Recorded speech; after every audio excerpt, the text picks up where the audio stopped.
you're good at what you do, and it's good for a hobby, but you're not going to be next Noel Gallagher. That's what they said. At the time, I was really upset about it. I was obsessed with trying to make it big in music. I couldn't believe it myself. It was like a gift that had just come down. It was never going to give up. I always had the Ricky Astley. And I was like, yeah, let's do it, because I'm hungry for more. I tried to play a lead guitar solo to Sweet Child of Mine, and instead of playing it, I went something like that. Instead, I've had a bit of like depression over it and stuff. You alright, fella? Lads, does any requests? Alright, fella. Lads, does any requests? Can I play your guitar? Through Wonderwall. I'm a good singer. Can I sing with you? Oh, give us another. Come on, mate. One more song. One more song. One more song. Hello, it's Luke and Lee from the One More Songcast. We're here to tell you about a new and our very first sponsor on the podcast. It is Macintosh Inc. Promotions, and it's a company run by Gary Macintosh, who we've actually had on the podcast only a matter of weeks ago. So, Gary runs a gig promotion company, and it is based all around Blackpool, and it's for punk, rock, and metal gigs. So, they've got a few gigs coming up. Would you like to tell us a little bit about them, Lee? Yep. So the next one they've got coming up is a Night of Metal on the 24th of November at the Talbot in Blackpool. The event starts at 7 o'clock. You've got Karma's Puppets, who are a melodic metal band based in Macclesfield. You've got I Am the Wreckage, a Manchester-based metal band. You've then got a Northwest-based metal band in Making Blind Eyes See. And lastly, you've got The Human Conditions, who are a doom metal band based in Bury. So, Luke, tell us more about our sponsor and why we've chosen Gary. Yeah, so it's worth pointing out, obviously, we are sponsored by Gary, but we've had him on the podcast, so we know a little bit about his personality, and we wouldn't endorse anything that we don't believe in. Obviously, local music and original music in the area is quite significantly undervalued, so we want to support any live music and local music that we can. So that is why we're promoting the gigs today. Yep, so links to the bands will be in the description of this video. And also the ticket link to buy tickets in advance for the event, which is incredibly important because it gives the promoters and the venue a good idea of how many people are going. The more people that support these events, it just makes a massive difference and makes original nights happen for bands who are trying to showcase their music and get up the ladder. So please go and support all the bands, go and buy yourself some tickets, and we're going on to your episode. See you in a bit. Cheers. Right, hello, welcome to the One More Songcast. My name's Luke. And I'm Lee. This will be our third episode in season 2. And we've got Flash Flood's very own. My bandmate, Jack Isherwood. How are we doing, Jack? Oh, wicked, man. How are you? Yeah, not seen you in a long time. When was it? A week before last? Something like that, Yeah, maybe? I think it was, actually, yeah. Yeah. So, what a year we've had, by the way. Like, in terms of gigs, it's just gone mad in the local area, hasn't it? Yeah, it has. It's been quite a busy year, really, hasn't it? Yeah. You know, at first I thought it's not a lot, really, but then when I've gone through it, it's like, oh, well, there's quite a lot to do here, isn't there? More gigs than ever, kind of thing? Or? Well, people are approaching us for gigs, which is always a good sign, and then we've just been able to get a few new ones locally. So we've had the Leyland Gates, which was busy as anything. All mine and Chris's mates came down to it, and it just one of them said to the barman beforehand, "Oh, you know it's going to be mental in here." And he's like, "Yeah, right, whatever." And then afterwards, there was people with shirts off dancing round. Of course, one of them was not quite like the one at the Black Bull. No, not quite like that. We'd never have it like we do at the Black Bull. Oh, Someone's always falling over the gear at the Black Bull. What was that gig you did? It was like a festival and it was going mad. Like Glasfest. Glasfest. Saw videos of that was a highlight. Yeah. Gotta say, that's one of the best gigs I've ever done. Crowd-wise, it was pretty sweaty in there as well, wasn't it? Really warm. Yeah, it was one of those. It was absolutely hammering it down outside, and it was just dead muggy. There was 200 people packed inside this tent. Yeah. It was just horrible. That's what it's all about, isn't it? But we also had. Let's not forget the two at Nets Bar. There was one where we just followed a 40th and a 21st birthday party. So like getting the gear in, it was like, excuse me, please, tight it's the up, worst squeezing thing up like that. Worst thing ever, especially when there's a game on. Yeah. You know, like a tea time kickoff. Like Saturday. ducking down under a Yeah. big screen like that with a massive like, Do you not guitar on. find? I find it happens more and more when you go to gigs. Like the people, you know, where you're supposed to be singing, they've not cleared the space, or the no. people are just sat there in your space, and you're always the ones that get the shit for it. It's like, excuse me, we're playing here, and they're like, oh, get your coat, Gary, we're leaving. To be fair, like the pub just shifted him out of the way, didn't they? And Yeah, just they said, do sometimes. Yeah. Sometimes they do. Sometimes, you know, you've got to be like, excuse me, can you just... In Netspa, they're quite good for that though. So like they literally did just say, right, there's going to be a band setting up here, out the way. Yeah. Like that was it, nice and easy, done. Yeah, or they're sitting there with a drink and they're nervous because a big massive speaker's going to be like, Literally. and they're like, Doreen. Like yes, Abby love." walks in with a drum kit and she Yeah. thinks there's a marching band or something. Yeah, oh, we're going to stay here for another drink, Doreen. Yeah. Oh, I don't know, what's it? I always think that, like, you know, when there's like, it's always older people as well. They're sat right in front of you speaking. You just think that must be excruciating. Like, Yeah, but they don't seem to be bothered. Like, Yeah, you you know. don't want to sit there and they just carry on having a chat like it's normal. Oh, like fuck me hearing them You that. see, that's the problem when you do like wedding gigs and stuff. Because you've got like a selection of all ages there, haven't you? Yeah. You know, some old person that's into like, I don't know, Kenny G or something. Oh, they're not the old ones are the best ones. Yeah, this yeah. isn't music; it's bloody noise. Yeah, and you end up walking out, don't they? And you just Going like, home at tea time. Yeah, 60s to now. yeah. So, Jack, where did it all start for you then in life? Well, I have to go way back to like when I was about 5 years old, 6 years old. Started primary school. My dad was always in the car. He always had the Oasis albums on. It was the Definitely Maybe album and the Morning Glory album. Every Saturday I went to go and see him. It was blasting in the car every single Saturday. And I was always, well, it got drilled into me basically. And I loved it. Oasis. Absolutely loved it. You know, the first song on the Morning Glory album, Hello, always takes me back to them days. It's like a little time machine, you know. And yeah, and that's what got me into music really from that age, to be fair. So from that, Jack, what does music mean to you? Because that's normally the first question, but we seem to have started on a different way. It just means, that's what it just takes me to like a safe place really. You know, like you listen to it and you think, oh, this is really good. It's just taking me back to them days where I first discovered it, and it just means that I'm, you know, really, I can't describe the feeling. It's like the feeling in your stomach, innit, where you're just like, oh God, this is right. It's that Takes age-old you away, thing. doesn't it? It takes you away. It's that age-old thing, innit, of like, you know, you hear a song and it just takes you back to like it could be anything, couldn't it? Like a party or a time in your life. Like, I always feel like, it's the same with like smells, innit? Like, it's got the same triggering effect, hasn't it? Yeah, It's I think. like- I think how you've just described it is in a different way, like how every guest has described it. So we've had like people say it's everything. People say it always takes you to a different place in it. Like you say, it's happy, sad. Yeah. Party with your mates, in the car with your grandparents or your parents. It's, You know, it was always, that's when it started. I mean, like when I got a bit older, so like the early noughties, 2001, 2002, I had my own little CD player in my room. It was an old thing. It was covered in paint because we were decorating the house. And I think I had 5 CDs. One was Now 49, Now 50. Be Here Now by Oasis, and Coldplay, Rush of Blood to the Head. Nice. Because that was out around that time, weren't it? And I remember listening to him full blasting in my bedroom, full of posters, England football, 2002 World Cup, you know. And I just used to put my headphones in the room and listen to it. Just sat on my bed like that, and just listen along to it. And what was the album on the Now? I think it was Now 50.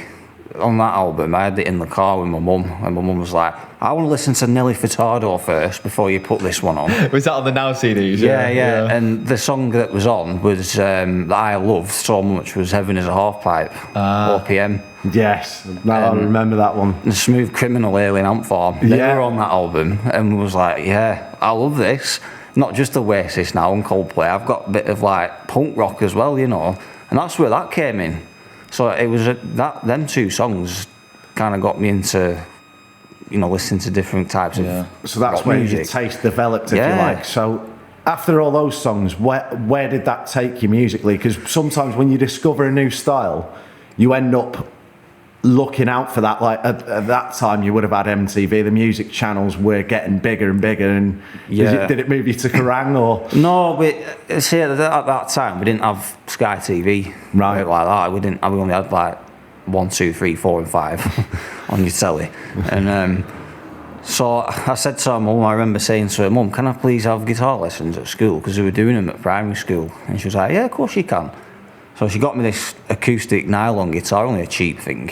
Must have been like 20 quid from Quicksave or something at the time. Quicksave. And she said, right, yeah, okay. So yeah, go and do your guitar lessons, we'll pay for it, no problem.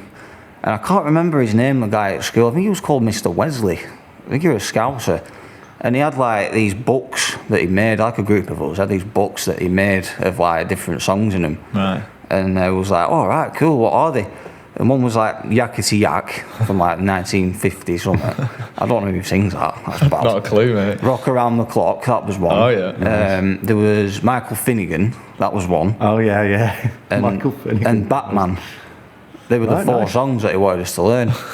I was like, all right, okay. So Is that where your love of TV theme songs comes from? Of a fashion. Subconscious, isn't it?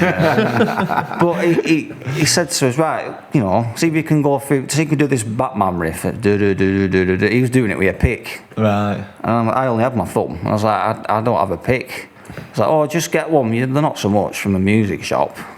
But I never got a plectrum because where we lived, there was no music shops or anything like that. It was just countryside and farms and things like that. And, Where did you go? Was it Darwin? Or? No, I was in Ribchester. I lived there. Only a little village in Ribble Valley. Right. And it is quite out in the sticks, that, it isn't was, and there was nothing there. A post office, a spot, and a few pubs and farms. That's all they were. If you talked about John Deere's, you fit in, And I talked about guitars. It was like, oh. Yeah. Weirdo.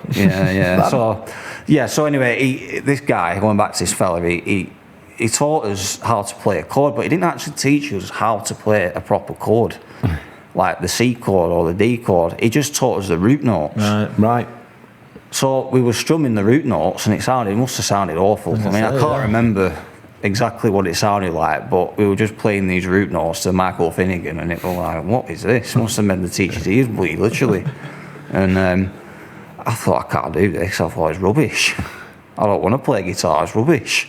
So I said to my mum, I was like, Mum, I don't want to do it anymore. All right, okay, why? What's wrong? I said, well, it's just rubbish.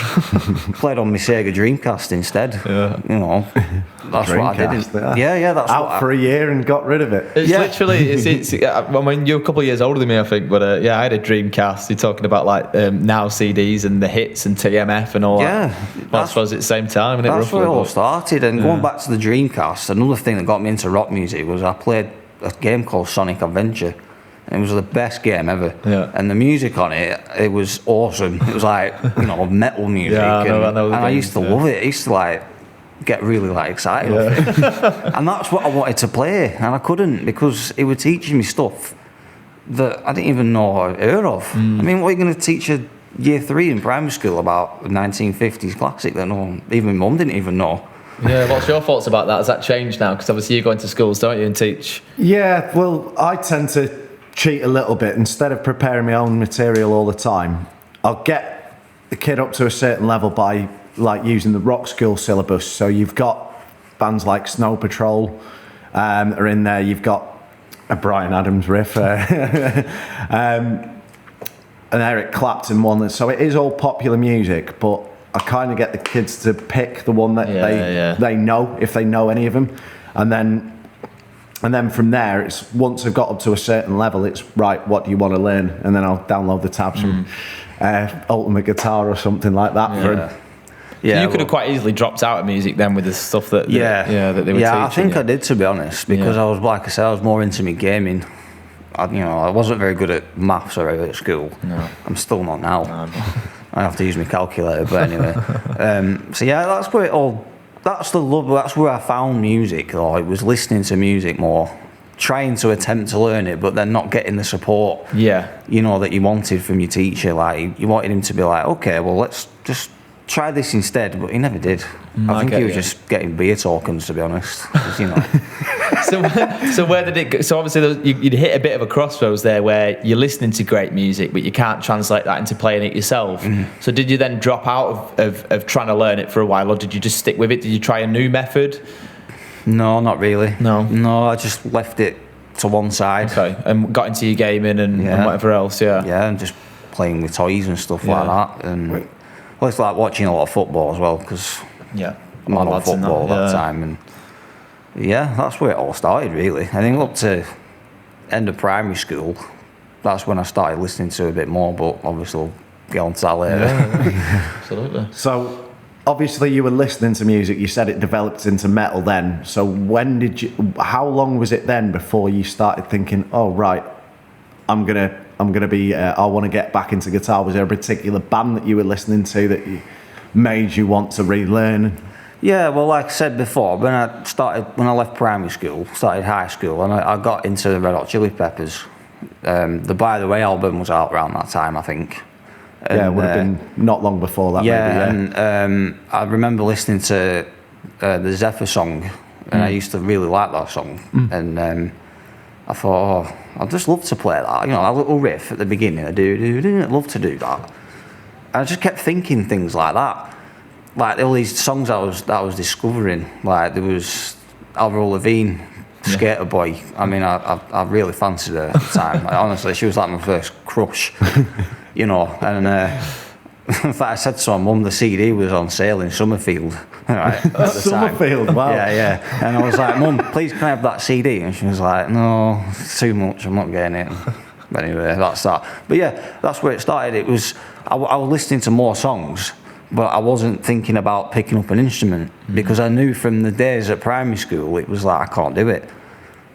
So I just kept listening to it and just pretending I could do it in my sleep, you know, like air guitaring in my room and visualizing. Yeah, that's what I was like in my early high school years, you know. And I was trying different things, like different hobbies, like snooker and pool and basketball, football. Wanted to be a goalkeeper. I tried to be a goalkeeper, but I was always worried I'd break my fingers because I thought one day I might just learn guitar again. Right, that's interesting. So you always had this thought. Yeah. So how long did that go on from then? So you stopped your lessons at school, then you're dreaming about being a guitarist, but with no direction. It was basically, it all started as soon as I started high school. Right. Because when, I don't know if they still do it now, but you take your options, don't you? After year 9, I think. Yeah, that's right. Yeah. Well, that was the time when, at the time, I couldn't take music because I'd already taken some options and I was too late. Because around that time, I wasn't playing guitar until after we took our options. That's it. It just sprung back to me then. So I took food technology and catering instead. I did food tech as well. Which I couldn't do. I ended up making a lasagna and it was like full of saturated fat. Like the most fatty bit of minced meat you can get. Yeah. So, Did you ever have to do the baked apple? That was always part of the curriculum. And I went to get the baked apple out of the oven without any oven gloves on and just like burnt my hands. Oh, no, but I didn't do it like that. I just couldn't cook really. I just took it because of nothing else. I wasn't good at woodwork. I wasn't good at electrics. We didn't do drama at our school. No. But even in the music classes, when I did them, we were just playing the keyboard and we were learning things like Ferrari Jacka on the keyboard. And I said to my teacher, I can't do it. Can't play it, I can't do it. And it was just like, oh, music, don't want to do it. That was my experience as well. I just didn't feel like, and I didn't even have the same dreams as you did of playing and singing. Like you sort of seemed like you had that in your mind. I did. It was just crap for us. It was just like learning about treble clefs and, you know, just nonsense quavers, really. Which I thought were quick, like crisps. You know. I think that was like, obviously we had a bit of that in our school, but as I think I said to you on one of the first episodes, my school got the arts fund, so then you all of a sudden saw a recording studio get built, and you saw like when we went round to look for the music course, because we'd seen all the bands playing in the practice rooms and all that, we thought, oh God, do you get to do all that at GCSE? And then the teacher actually told us what we were going to be doing. There was a new course came out, and there was one of the units was Britpop. So it was like, oh my God, I've been playing on a glockenspiel with Frere Jacques and keyboards and this, and now I'm going to get to do Oasis. Yeah, I'll take music. But it did help that I was already learning an instrument by that point. Yeah. So I think that's where your path's different. If you're not already playing, it doesn't seem as appealing because that's all you see. You see that. Yeah, that's what it music. was, and that's where I go back to the support. I think there wasn't enough support for people that wanted to do music. I mean, the ones that were already good at like the clarinet and stuff, they were like, oh yeah, really good. But the ones that were just not even developed yet, they were like, no, I'm not interested. Yeah. The people that needed that inspiration, it weren't there almost. That makes sense. Was there a lot of musical people at your school as well? There wasn't that many. No. I remember a few of them. I've forgotten most of the names. I can't really mention them. But it was only till when I got to year 10. That's when it all started. Okay. Year 10 was the time when that's where it all began again. So what was that shift then, and what happened? So at the time, I had an iPod Shuffle. Do you remember an iPod Shuffle? They were the best things since sliced bread, weren't they? Yeah. You know, I had everything on it. I had like all the songs that I discovered, rock music, the galore, the lot. And Did you pay for the music, or did you get it off like LimeWire and shit like that? Paid for it. No. Wow. LimeWire. Yeah, it was LimeWire. I went for a station paying 99p a track at one point. It was on LimeWire. Yeah. Which killed your computer at the time, didn't it? Yeah, it was like I think there's always memes. It's like downloading AIDS for your computer and stuff like that. Yeah, it was. You were just like hoping your computer was going to survive this one download just for you to get free music. Yeah, that's right. And I had this iPod Shuffle, and I was getting into my music again. That feeling of wanting to play the guitar and air guitaring and stuff like that. I was sad as a kid. And I said to my mum and my dad, and I said, look, please can I learn guitar again? And I remember my dad saying something like, well, you've done all these hobbies, you know, and I'm just going to be wasting money again, and you're not going to pick this up again, you just forget about it, you know, like what parents do. And I was like, okay, fine.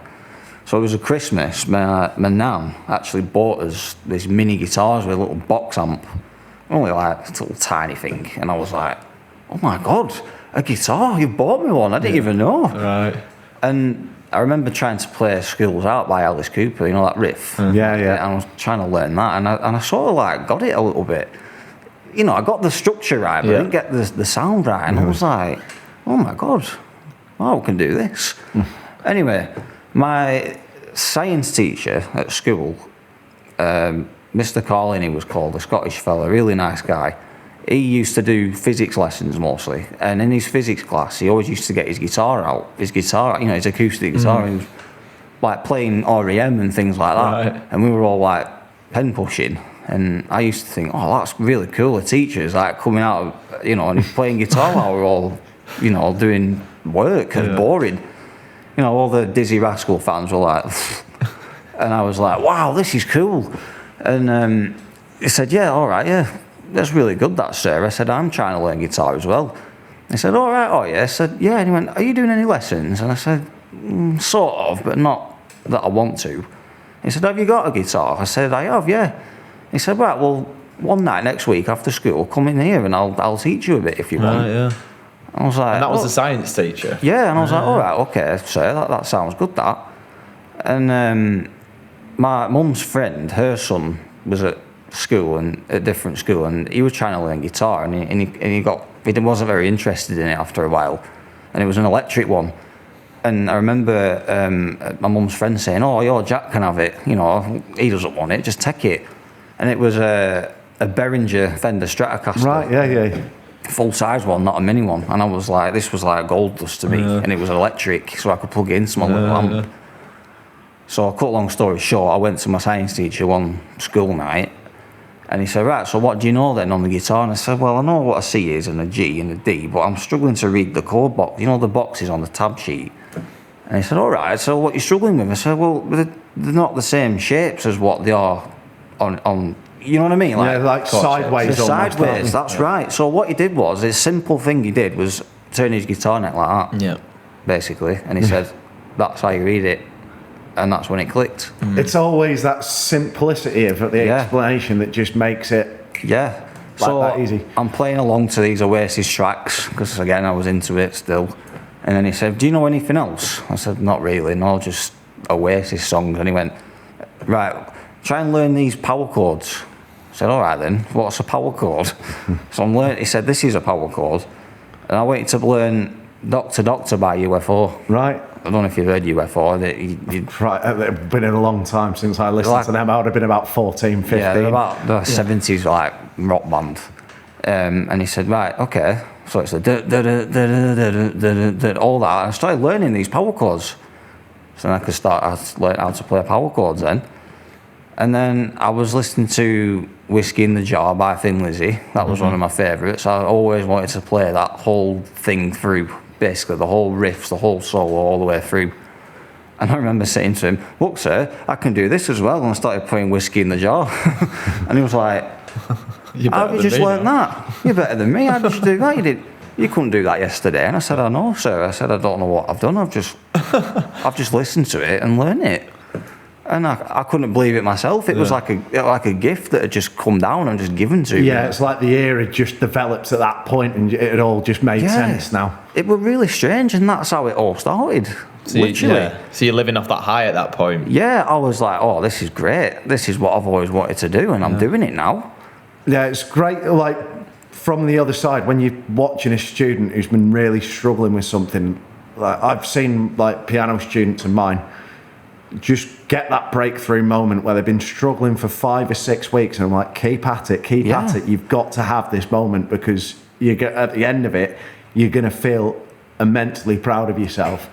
And when you see the when they make the bit and you're there punching the air behind them, and it's like you see them actually get it, and that, like, the smile on the face is nuts. Oh, it was a really good feeling. I felt great. It was like, oh, I could finally do it. Something I've always wanted to do, and it was just amazing. And then that's when my first gig came. I was going to say, yeah. So how did that transpire into a gig? Well, 6 months later down the line, I said to my science teacher, I said, "Hey, one dinner time, do you reckon the head teacher will let us do a dinner time hour, just playing guitar in the sports hall while everyone's having the dinner?" I said, "Well, yeah, I can ask her." I went, no, I'll ask her. So I went to the head teacher one dinner time and I asked her, I said, "Me and Mr. Collin want to do like a little concert at dinner time." Oh, together? The a little duo. And he said, "We've got a bass player as well. He's another musician that's doing like GCSE A-level plus whatever, and a drummer as well." And I said, "Yeah, they can do it as well." And they're just, "Yeah, I know this already," you know. And he said, my head teacher was like, "Yeah, of course you can. Absolutely no problem. You do that."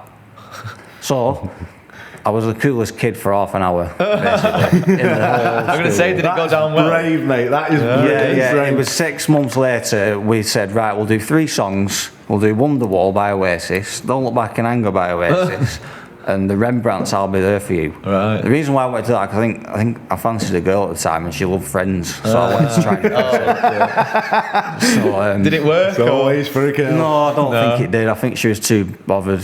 Like, I don't know. Somebody else. With a cool kid. With a bass player. Yeah. So I was literally the super one for half an hour. Wicked. So you weren't short on confidence then at that age? No, I was a bit nervous, but at the same time, I was really proud of myself, because it was 6 months and I felt like I had something special here. I thought, I'm going to go for it with this. Wicked. You know, I don't know anything else, clearly.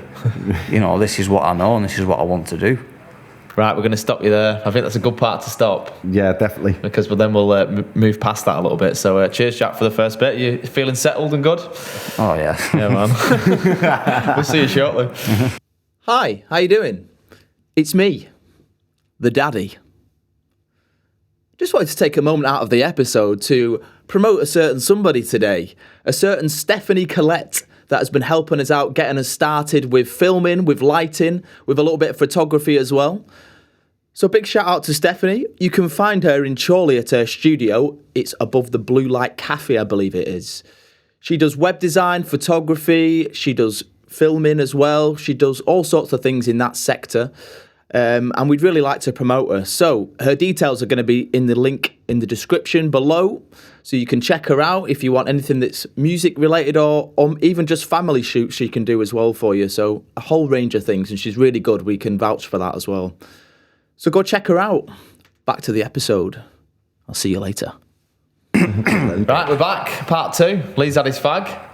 Jack's had his water. All right. How are we doing, Jack? Oh, wicked. Right. Sunny, you know what I mean? I know, it's lovely, isn't it? September. Still got my sunglasses on. Plenty of vitamin D on the peanut. Oh, lovely. You know what I mean? So we've gone from you having that performance at school, going pretty well, being famous for a couple of minutes and people forgetting.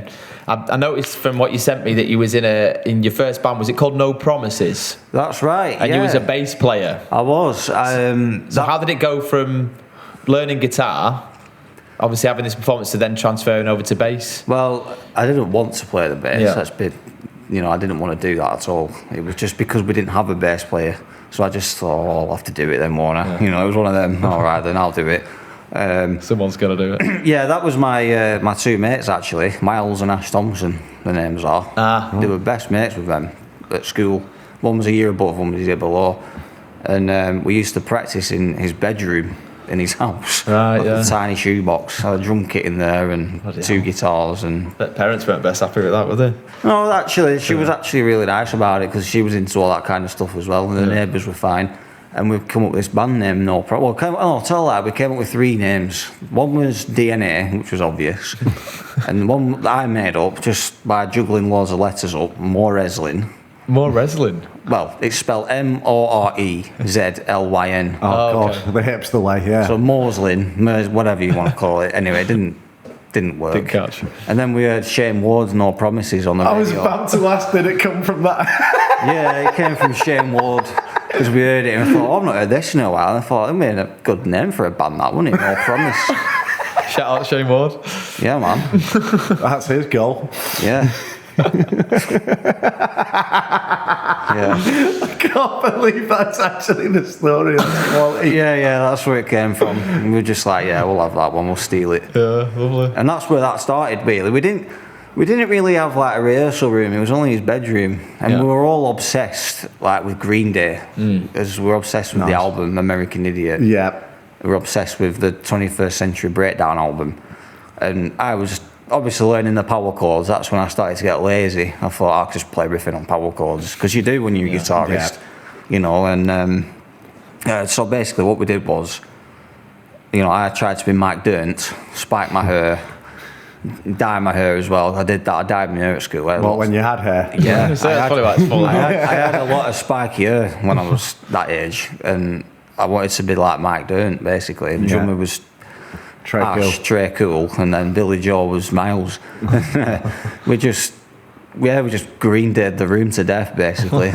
we had the super greatest hits on DVD, watching that and playing along to it. It was just great, We were all into the same thing, and that's how we became a band and best mates, really. So how did it then get into your first gig? And do you remember that? Yeah, that was Miles's 17th birthday, I think it was. Okay. It was. He's at college at this point then? He was, yeah. I was last year of high school. Yeah. It was 2008, this. Okay.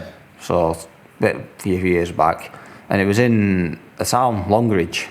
Yeah. Called Longridge, and they had a labour club. And we invited everybody from school, basically, and no one turned up. Oh, really? Oh, man. It was just our mums and dads, No. and maybe one person turned up, but he was like doing the DJ, and he was just playing like Alex Party and stuff like that, Is it Alex Party? What, is that a DJ, is it? I don't know, that kind of thing.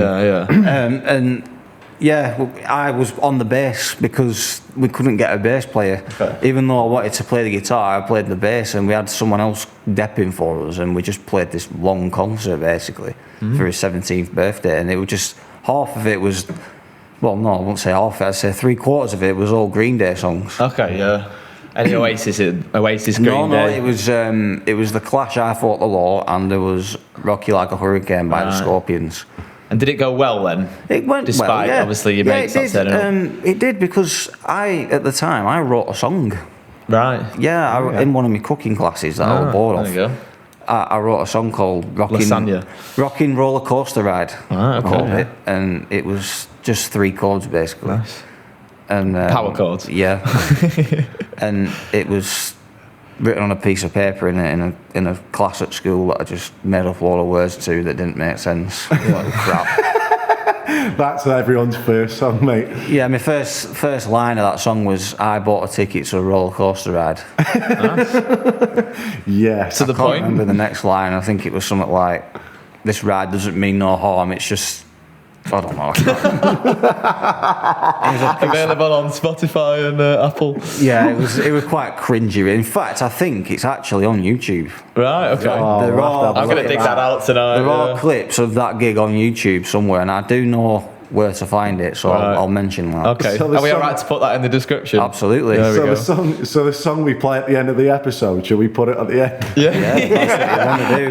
Absolutely fine. I think in one of them videos as well, we did long view when I jumped and I nearly fell over the amp because I had too many beers. A little Fender Rumbler amp that I jumped and I fell over, and my spiky hair in it. It was Sid Vicious style, you know. Nice, nice. It was, you know.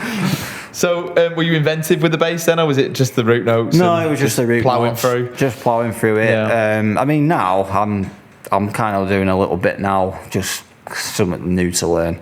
But back then it was just root notes. I just wanted to play the guitar mainly. Electric guitar was what I was. It was my image really. Even though the bass looked better on me, Yeah. because I was tall. You know, that's what I thought. I don't want to play bass. You know. Yeah. And the Les Paul thing I have, that's what I had at the time. That's how long I've had it, since I was like 16. Right. Nice. So that was bought for you. Was that the first one your mum and dad bought for you? Really? No, Or- it wasn't. I actually bought that myself off Amazon. No, it wasn't Amazon. No, it was Gear for Music. Care for music? But it was, I got it through my birthday money. And basically, I wanted a white one, but they didn't give me a white one. They gave me that one, that coloured one, that tobacco coloured one. And that's where it went from, really. I just, yeah. Good. So how long did that band last for then? How many sort of gigs or how many years were you together or months? Again, this is, oh God, I think, to be honest, it kind of went its separate ways when I left school and went to college, because I was obsessed with trying to make it big in music. I wanted to be the next, I don't know, the next Noel Gallagher or something like that. I was obsessed. And I went to my dad and I said to my dad and my mum, I said, well, I really want to do music. I really want to make a living out of it. You know, I want to do this. I remember my dad saying something quite like heartbreaking at the time. He said something like, well, I'm sorry, but you need to learn a trade. You know, you're not going to make money out of music. You're not going to go far with it. You need to learn a trade, like an electrician or a plumber, or you need to do something. And my mum agreed. And at the time, I was really upset about it because I thought, no, I want you to like help me out here. But no, they never did. It was all like, you're good at what you do, and it's good for a hobby, but you're not going to be next Noel Gallagher. That's what they said. I think that is the hardest thing for parents though, because you've obviously got your kid really into something, and you either, if you push them too far one way, then and it all goes wrong, then Yeah. it might feel like they're going to blame you. But I suppose your parents are like looking for the security sometimes that they didn't have or they didn't think about. So Yeah. they're looking at life from a different perspective, especially they're not musicians or anything. Was that naivety from your parents then, or was it different back then? Because there's so many avenues you can go down with music. You could be a session musician, you could go and do the bars like we do, cruise ships. There's loads of, Yeah, there of is. job Tribute opportunities. bands. Do you think they just didn't know They that? didn't know it because Yeah. obviously I come from a hard working class family. Yeah. You know, they worked full time, nights and weekends, and that's all they knew really. Yeah. Especially my dad, he was never here, to be honest. He was always at work. And my mum didn't really know much about what the music industry was like or what it was. I just had to like suck it up and just be like, right, well, what can I do then?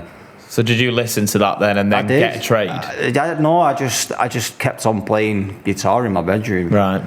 Just on my own, really. I mean, in my last year of high school, my science teacher, he'd left in that last year, so I never really had any lessons after that. It was just on my own, basically learning. How did you typically learn? Because there would have been no YouTube really. No, then. it wasn't. We had a computer. Right. Yeah. Because we lived in the middle of nowhere. We lived in between a town called, well, it's not a town, a little village called Grimsby and Longridge in between there. And we didn't really have good Wi-Fi. Wi-Fi was terrible. you know, it wasn't as good. Was it dial-up? No, I put a YouTube song on, Alice Cooper. I wanted to watch an Alice Cooper music video, and it took about an hour to get like 20 seconds, you know, just buffering all the time. So no, I didn't have anything like that. All I had was these guitar chord books and my CD player. Right. And I accumulated a long collection of CDs I bought them from CEX in Preston Town Centre. Yeah. They're all second hand, like £2 each. And I used to just go there and buy loads and fetch them home. I've still got them now. They're in my loft. Like car boots and all that sort of thing. Yeah, as well. yeah. And I loved them. I loved collecting them. And I just kept listening and listening and listening. And that's how I started learning on my own. Do you think that's helped you develop a music career rather than learning stuff in, say, parrot fashion? Because I played it to death all the time in my ears, it was kind of like, right, I'll try and learn this. Yeah. Yeah, I think patterns just start emerging, don't they? So you start hearing something like, you're like, oh, that's a G chord. Yeah. Because you can just hear the way the guitar sounds and how it's shaped. I mean, I was mesmerised, you know the way Dave Grohl plays a G5 where it's like almost like it's like a G without the third, so it's like that. I was like mesmerised by that sound, and then I found out AC/DC were doing the same. I was like, how am I getting that sound?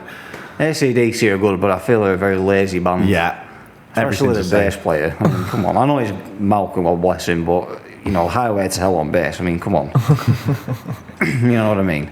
But anyway, so I mean, going back to my mum and dad and that, I went to a college called Myerscough College. I don't know if you know that. Yeah, I know. Yeah. Up in that's in the middle of nowhere, isn't it? Myerscough, It was kind of like a agricultural farm. So that's the same thing. Sorry, agriculture, countryside learning college. Because at the time I wanted to be a park ranger. That was my passion. I wanted to learn about the environment and wildlife and tell them what the birds and bees to do, that kind of thing. Like one of these national park kind of rangers. Yeah, I wanted to be one of them. And at the time, it all got privatised. So a lot of volunteers, pensions took it over basically, and there were no jobs. And I met a friend at college that played guitar, and he was awesome. This guy, we're from down south, called Chris, and he actually taught me how to do the scales. Now this was new to me, because obviously I was playing the scales, but I didn't actually know what they were. Yeah. So this Chris, he taught me how to play pentatonic scales, and then that just opened up a new thing then. And then he was teaching me about how to know what key it's in. And I was like, mate, I didn't know this. And then anyway, because I wanted to be like him, I started playing like him. And I was taking that home as well and doing that in my bedroom, and that's how I developed again. Yeah. And that's when I thought I can be a lead guitarist now, not just a rhythm guitarist. So I was learning off other people. I mean, I still do now. I mean, I've learned off you, Lee, you know, with like the cage system. Oh, yeah. That's new to me, and that's opened up a new thing, as you well know. I think that is the first big eye-opener. Well, not the first one, but learning the pentatonics is like, oh, shit. So that is something I think you should learn after you've done guitar chords first. I think you should learn about, you know, your chord structures and your chords before you start going into pentatonic scales and that. Yeah, I think the most important bit about the beginning bit, I did try and start working it in with a few students and maybe one pentatonic scale, and then I sort of thought, well, actually, no. The most important thing about playing at the moment is about enjoyment. Yeah, that's it. And you just need to get them enjoying it and get them used to the feel of the guitar. Like, pentatonic scale will have that, but you need to get them into it before they're ready to learn it. Yeah, you know, I mean, it was I listened to a lot of Iron Maiden around that time. I was obsessed with them as well. I collected all the t-shirts and stuff. And I noticed a lot of their lead solos were all pentatonic scales. Yeah. Like Fear of the Dark and Number of the Beast, Run to the Hills, the intro to that's a pentatonic scale. Yeah. In case you a lot. Yeah. All of Oasis stuff is. Even the vocal melodies, you don't realise how many are based on pentatonic scales. You kind of realise how easy some of these musicians had it writing music, you know what I mean? Yeah, Slash is the master of pentatonic scale. Like I said, he just made a living out of it. You know, it's getting there first, isn't it? It is, absolutely. So I wanted to play like Iron Maiden and Metallica, and that's where it came from. That's when I started playing lead, and that's when the next stage happened. Was when I went to this new band. Okay. Was that with Jamie, or was that not that one? That was I did one with Jamie, but it was only a couple of gigs I did with Jamie. Right. He had a mate called Nathan and another drummer, I can't remember the drummer's name, and we did a couple of gigs around Longridge. Like in the Civic Hall, we had one there, and we just played Born to be Wild and Whole Lot of Love, and Nice. you know, I think Lagrange as well. We used to do a really good riff to that, and we used to just make up a C minor and pentatonic scale. ZZ Top is, it's a good, to be honest, if you ever want to learn guitar and lead guitar soloing, I'd listen to ZZ Top in the C minor scale, because most of theirs is, apart from Lagrange obviously. Yeah. Sorry, I've just realised Lagrange isn't in C minor, is it? The No, guitar it's A solo minor, I isn't. think. Yeah, the guitar solo's not, I just realised that. But Apology. So going back to that then, because I've just literally taken us out of the order. So when you say it like you started the next phase, what was it? What were you in a new band then? When Yeah, did you so start? I was 21. I had my own house and I was renting on my own.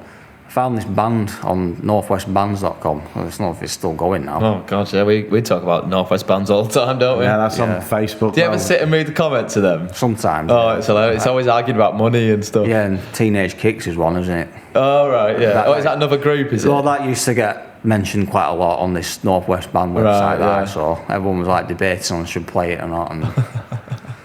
And, but anyway, yeah, I found this band called Area 51 from Preston. They're a lot older Oh, than me. yeah. I've heard of them. They're still knocking about, aren't they? They are, but they're not that band. They've all gone their separate ways, Right. basically.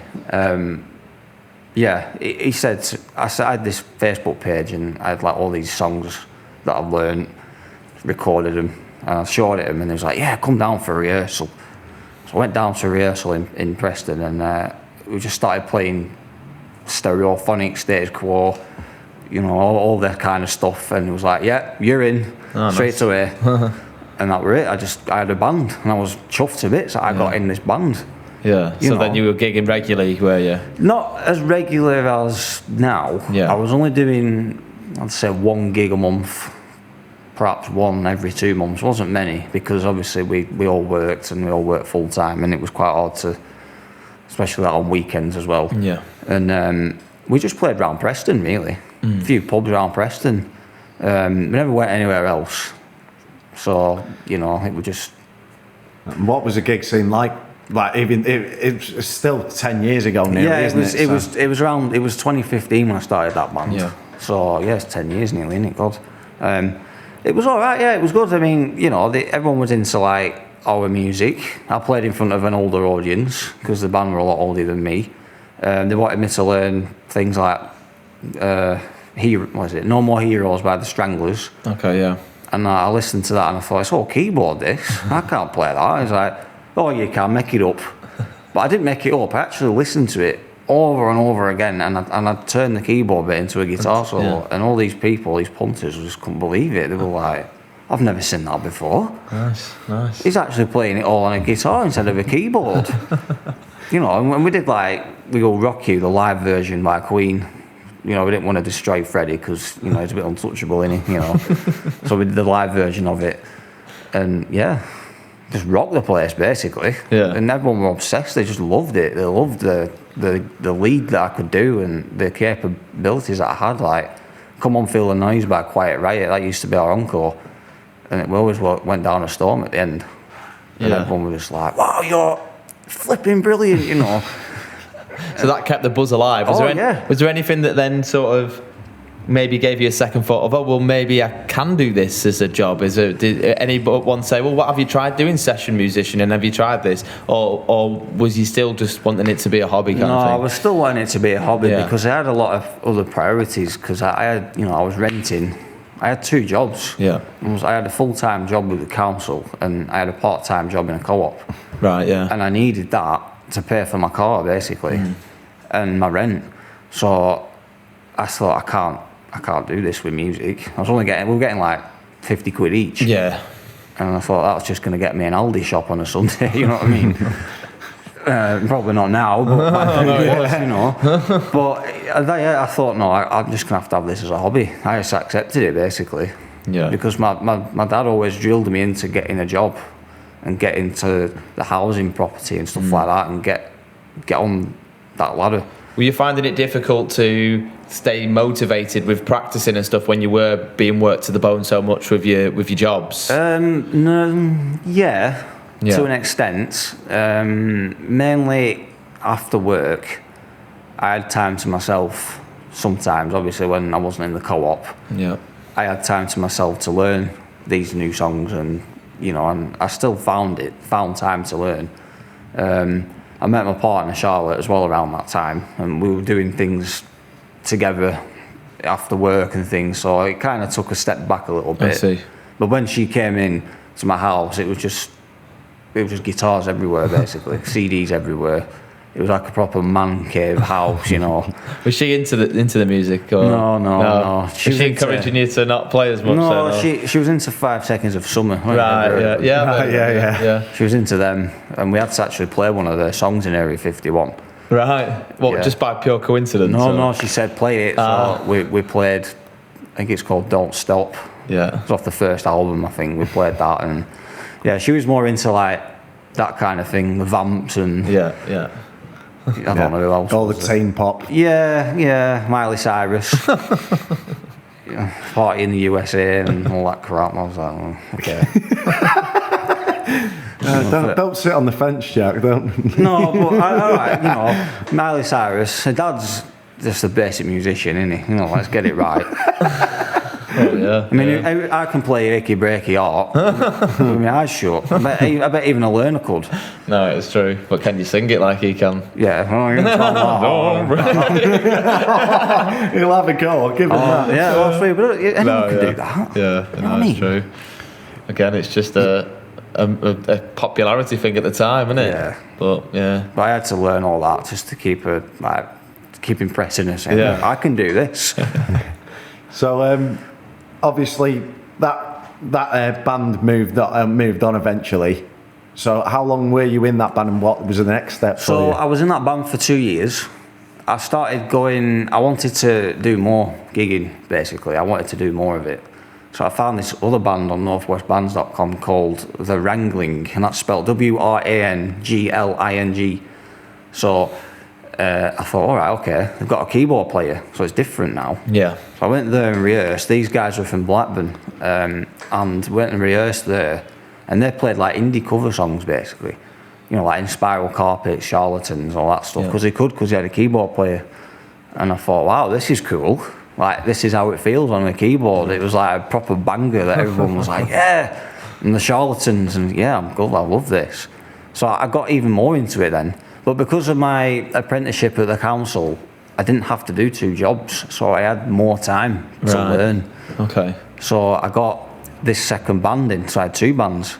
Did you find the gigs clashed? No, not really. No, because I joined. When did I join it? I think it was like early 2016. I think I joined the Wrangling, and because we're only doing like 2 gigs, maybe 1 gig a month, 1 gig every 2 months of Area 51, I had quite a lot of spare Saturdays, Fridays, and this Wrangling band, they had plenty more spaces, so we just got booked in, and I ended up playing more gigs with them than I did with Area 51, and that's how that came about, really.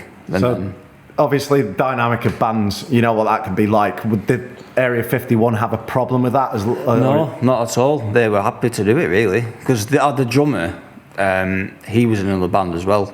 He was in a classic rock band, which I'll get to in a minute. He was drumming for them, and he was like, yeah, don't blame me. 2 bands, more music, the better. They go for it. So eventually, though, the singer of Area 51, he decided to part ways himself. He said, when I turn 60, that's it. I'm going to give it up. I've done enough. He said, I've had a great time chonking on his e-cig. Really cool guy. He looked just like John Lennon. Right, okay. Honestly, you'd think it was John Lennon. Did John Lennon smoke e-cigs? Well, I think he might have smoked real cigs at that point. I think he was way ahead of his time, though, so you never know. Yeah. But we had this girl singer come in, and she transformed the band Area 51 completely. It opened up a new thing where we could play female-fronted songs, like No Doubt and Blondie or Meredith Brooks, and even Hot Stuff by Donna Summer. Right. Nice. It rocked all that up, Yeah. And it was great. Just gigging, and I was actually getting a feel of what it was like to go pubs and gig, and you know, people leaving, coming and going, and just getting used to it. You know, it was great. I loved it. Did you just take to it like a duck to water, or did you? I mean, with a lead guitarist, like you're not the front man, are you? So I suppose you were maybe not as like nervous as maybe a singer would be. And... No, I wasn't really. No, I was a bit nervous playing Mr. Brightside by the Killers, and I still am today, because that is one that can go really well or really wrong. Arthritis for your hands. Yeah, that was probably the only one I ever got nervous about playing. But when we got this new singer in Area 51, we played Sweet Child of Mine as an encore, and that was like my limelight then. Yeah. That was where I could really shine. What's it like? I always think for a lead guitarist, like when it's coming up to that big solo, what's going through a lead guitarist's mind? Are you shitting it? Are you just don't mess it up. Yeah, and you just, I imagine, like, you know what it's like sometimes when you practice at home and then you get on a stage, stuff can really fuck up fast. Yeah, you're just like, I can't do this. Yeah. I just do it. You're just counting the beat. You're counting the beats until you play that first note right. Just get that first note right. Like the rest will take care of itself. I think the secret to that is, I think it's just relax. Just take a step back and just play it. Don't overthink it, because that's what I do a lot. Yeah. Just do it, and then if it's wrong, oh well. But if it's right, happy days. Yeah. That's how I look at it, and I think. Have you ever completely fucked a solo where everyone's like, oh? Yeah. Yeah. Go on, tell us about that. 51, the Wheat Sheep pub in Preston. Oh yeah. We did Shut Up and Dance by, I forgot what they're called now. Oh, what they called? No, I can't remember the name. I can't, and it'll come to me now, and I'll be probably shouting it now. Played it in the wrong key, didn't I?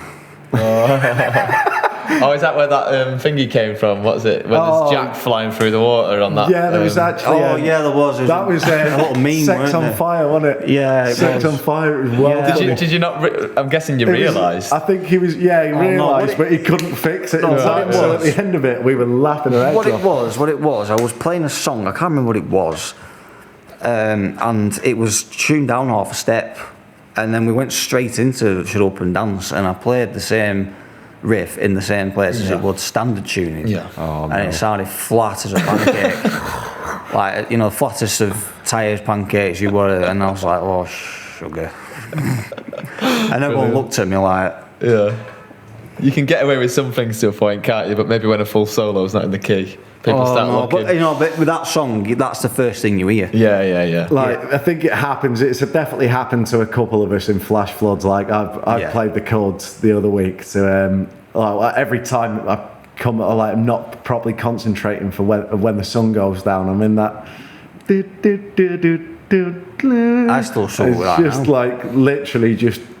You take your mind off it for 1 second. Yeah. You play the wrong chord. It's just. You know, we all get it, innit? Is it not writer's block? What do you call it as a musician? I don't know what it is. I think at that point, mental block. You just forget, don't you? Sometimes. Yeah. So I played White Wedding by Billy Idol once, and I just forgot the riff. Yeah. You do. You come to it and you play it every week. Yeah. I played the B chord as I do, bass do, and I'm like right, and I'm like. This doesn't sound right. Oh, hang on a minute, just keep going. And then comes to you then, you're like, what happened then? I always find when you learn a song the week before, that goes well, and then the ones that you've got in your set from 10 years, they start fucking up, don't they? It's just weird how it works, really. Yeah. But right, we're going to have to call it a break there. We're on 29 minutes, so we'll move into maybe more like now, really, and where you're up to now, really. So we'll see you in a minute. Put an advert in. Might be an advert with Jack in it, we'll never know. We'll see you in a minute. Hello, it's Lee from the One More Songcast. I do apologise about interrupting your episode, but this is a public service announcement. Now, we need people to like, share, subscribe and follow us across social media, YouTube and the podcast platforms. It would really help us to reach more people, reach musicians like ourselves and reach just people who like listening to podcasts. So, across TikTok, Instagram and Facebook, you can find us at TomsCast1 or just simply the One More Songcast on YouTube or your favourite podcast platform, including Apple Podcasts. So, don't forget to download, rate and review on your podcast platform. Get in our comments, like, share, subscribe on YouTube, and also just follow everything we generally do across social media. Cheers. I'll let you get back to your episode now. Hello, we're back. There you go, you do it, Jack. There we're back. Word Holmes. Right, so Jack, I wanted to talk to you a little bit about your routine as a guitarist then and how that's developed. So obviously we've all got busy lives and stuff, and you're now at the point in your story where you're in 2 bands.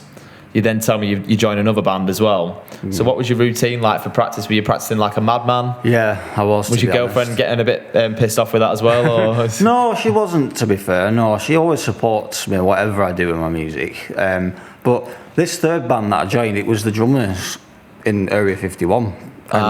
Classic rock band. And I was like, yeah, let's do it, because I'm hungry for more. And it was getting to the stage where I was doing like 3 rehearsals a week. So it was like a Monday and a Wednesday and a Thursday. Nice. And it was like, okay, I'm getting a little bit tired now, you know. But I left my job at the council. I went to work on a construction site with my dad. And it changed then because I was working longer hours. I was doing like 7 till 5 every day. Sometimes weekends, to be honest. And that kind of took that away from me a little bit. Being in 3 bands, auditioning, it kind of took it away because I couldn't find time to learn another set list in this classic rock band. I did, but it was difficult and it was harder. And this job, I hated it on this construction site. I hated it.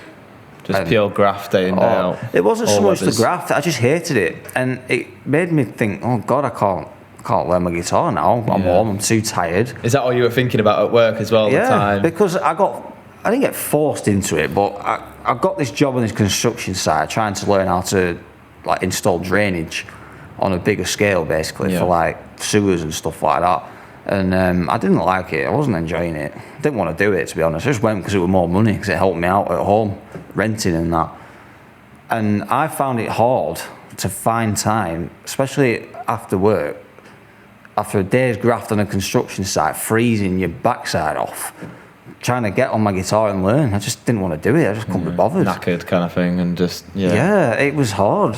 And then you're trying to warm up as well because you've been out and out in the freezing cold for 10 hours. Ever since I started learning guitar, I've always had this fear of freezing my hands. You know, like having really cold hands and damaging your hands through like power tools or the frost and things like that. It was a horrible, anxious feeling of not being able to learn any guitar or play any guitar with frozen fingers. And I learnt about this thing called vibration white finger. I don't know if you've heard of that. I haven't.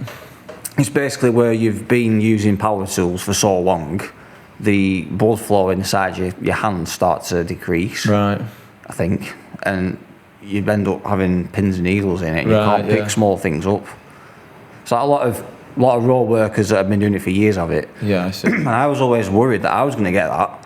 And that got me anxious about learning guitar. It's interesting that. So we were talking off camera that you're quite an overthinker. Yeah. And I'm the same as well. The amount of ridiculous worries I go for on a daily basis, and it depends. Usually with me, the anxiety comes from what I care about the most, and that seems similar to you. So you care the most about your guitar, and you're thinking about things that are going to get in the way with that. So for me, sometimes it used to be my voice. I'd be like, I don't want to. I used to work in a teaching job at a school teaching PE, and I didn't like shouting a lot because I didn't want to damage my voice.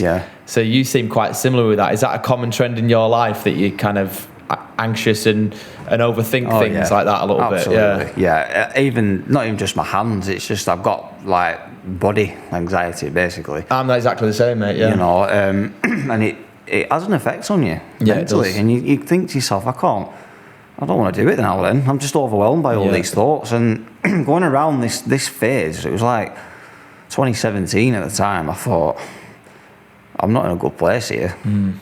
You know, I even experienced choking for the first time ever. You know, I choked on something and I couldn't breathe for like 5-6 seconds. And that scared me. Really scared me. And the reason why I choked was because I was rushing my dinner, because I thought I've got to get on that construction site, make sure that the bosses don't think I'm lazy, and they've got to make sure that I'm there. And I'm rushing and I'm choking on my own, no one around. Thankfully, it went down my windpipe and I just had this massive belch later on.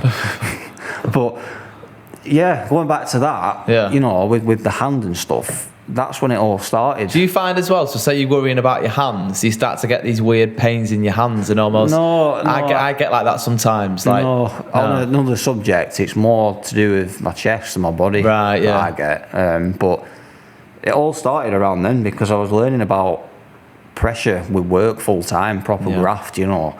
And because my dad was like on machines and stuff like that, he always used to get these kind of jobs. And I was like, well, I'll have to come and work with you then. Yeah.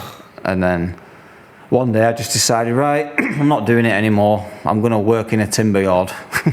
Just stacking timbers up. At least, no, I'm not away from that and I can still play my guitar because it gave me a bit more time then. Yeah. It was like 7 till 4 instead. So you've always got the guitar in mind. Yeah, then. exactly. I was trying to work around having time to play the guitar. Yeah. So I thought construction's not for me. You know, these big muscly scaffolders, and you know that, you've told me about them. Yeah. You know, you get them and bricklayers that are all muscly and I want a sausage and egg bar for my breakfast. You know what I mean? Oh, tidy it up. I'll be right. You know what I mean? Cowboys. So, so I thought this isn't for me. And then that's when it all changed. In 2018, we were expecting our first child. And then that's when it all changed again. Okay. So talk to me about this third band you joined. So it was a classic rock band. What was the name of that band then? The Hugies. The Hugies, okay. Oh, like the Fugees, but not. Yeah, but they were actually called the Huge Our Soul Band. Okay. Oh, right. So Yeah. interesting. Just listen to that again, the Huge Our Soul Band. Huge Our Soul. Huge Our Soul. No, I still don't get it, no. No. Huge Our Soul. No, the Huge Our Soul Band. No. I think the listeners and the viewers will. Yeah, I'll listen back to it, see if I can work it out in my editing time. Yeah. Huge arsehole band. Huge arse, there we go. I've got it. Come on. I've got it. Yeah. It's been a long day. It was spelt the Hugh as in Hugh Laurie, Hugh Grant, Jar as in J-A-R-R-E, Jar Soul, and man. Soul as in Okay, I get you. Soul's music. So that's what we did, yeah. Lovely. Classic rock, and that's what we did. Born to be Wild and Sea Cell Sanctuary But Nige, the guitarist, you know Nige, I think. He's, From what's Pump and Junction Pumping Band Bridge. Yeah. Great guy. I found he was like my hero at the time. He was a lead guitarist and he just used to shred Comfy Numb by Pink Floyd. Wow. And he shredded that perfectly. He had a Helix pedal, so he was way ahead of me. And I just playing the chords and watching him thinking, wow, this guy's really good. I want to be like him. Yeah. You know, and then he could do Whole Lot of Rosie by AC/DC. And he used to, this is where I get it from, he used to walk around the pub wireless. Right. You know, in the beer garden, and that's where I get it from. I do that, as you well know. Yeah. And We've had gigs, we've done Leyland Gates, and then Jack just walked off stage. And then, like, the next thing, he's like peering through the window playing guitar and stuff like that. You know, I just think it's cool, it's entertainment, isn't it? And Have you ever pushed it far enough where you've lost your connection? no, not yet. Weirdly, I don't know how far he went, but he went, like, in the gates, like, say this is the back wall where we're playing. You go to the bar, like, it's about 20 steps that way. Then you go there, back on yourself, there's an exit. Yeah. And he walked all the way around the pub, round the back of the band. And there's another entrance there. So he just come back in and, like, Just went around in a circle, basically. People, like, having a fag going, all right, what are you doing? Like, you know. And then he'd just go and sit next to someone playing. It was just Fran and his dog Reggie walking past. And I'm going, all right, buddy. You know, he didn't even know. Reggie. That's where I got it from. Nigel was my hero at the time. He still is now, you know. I don't really speak to him that much. I should do, really, but he was kind of like the guy I looked up to. With the lead guitar, going back to Chris at college, I looked into as well. But because we left college and went our separate ways, Nige was the new guy to look up to. I see. You know. So you said you got that problem where you're now in 3 bands and a couple of bands weren't happy with you playing in other bands. Talk to us. Is that quite common occurrence? I'm guessing when you're in a few bands. Yeah, it is. I didn't have that problem really. They were all right with me about it, to be fair, but sometimes it can cause problems because you end up putting other bands first before them, and then things get crossed. And we've got a gig here, and oh, I can't do that gig, I'm there, and you know, things start, oh, shit, you know what I mean? Everyone's like, oh, I want to play that one, but you're not going to be available. Yeah. And that's when things can get a bit out of hand. But, you know, I've always been open about it and said, well, that's all right, not a problem. We'll just rebook it and do another one. Doesn't matter, no problem. But to some people, it can really like affect them, can't it? You know? How did you remedy that then? Or did you end up having to leave one of the bands? Or no, I left. What did I do with that? Area 51 went a separate way, so that kind of like did me a favour a little bit. I see. I was still playing with the Wrangling right up to lockdown, basically, so I stayed with them for a while. But with the UG, that lasted about a year, up to 2018, which is when we were expecting our first child. Yeah. So I was still in 2 bands then. But at the time I said, because we're going to be having this child, I'm going to have to stop playing for a bit. So I told the UGs, they were like, yeah, no problem. Because they were like in the 60s. You know, their era was the 60s, 70s rock, and they're retired. Yeah. They're not bothered, they just do it for a bit of fun. Yeah. The other band, the Wrangling, they were all right about it.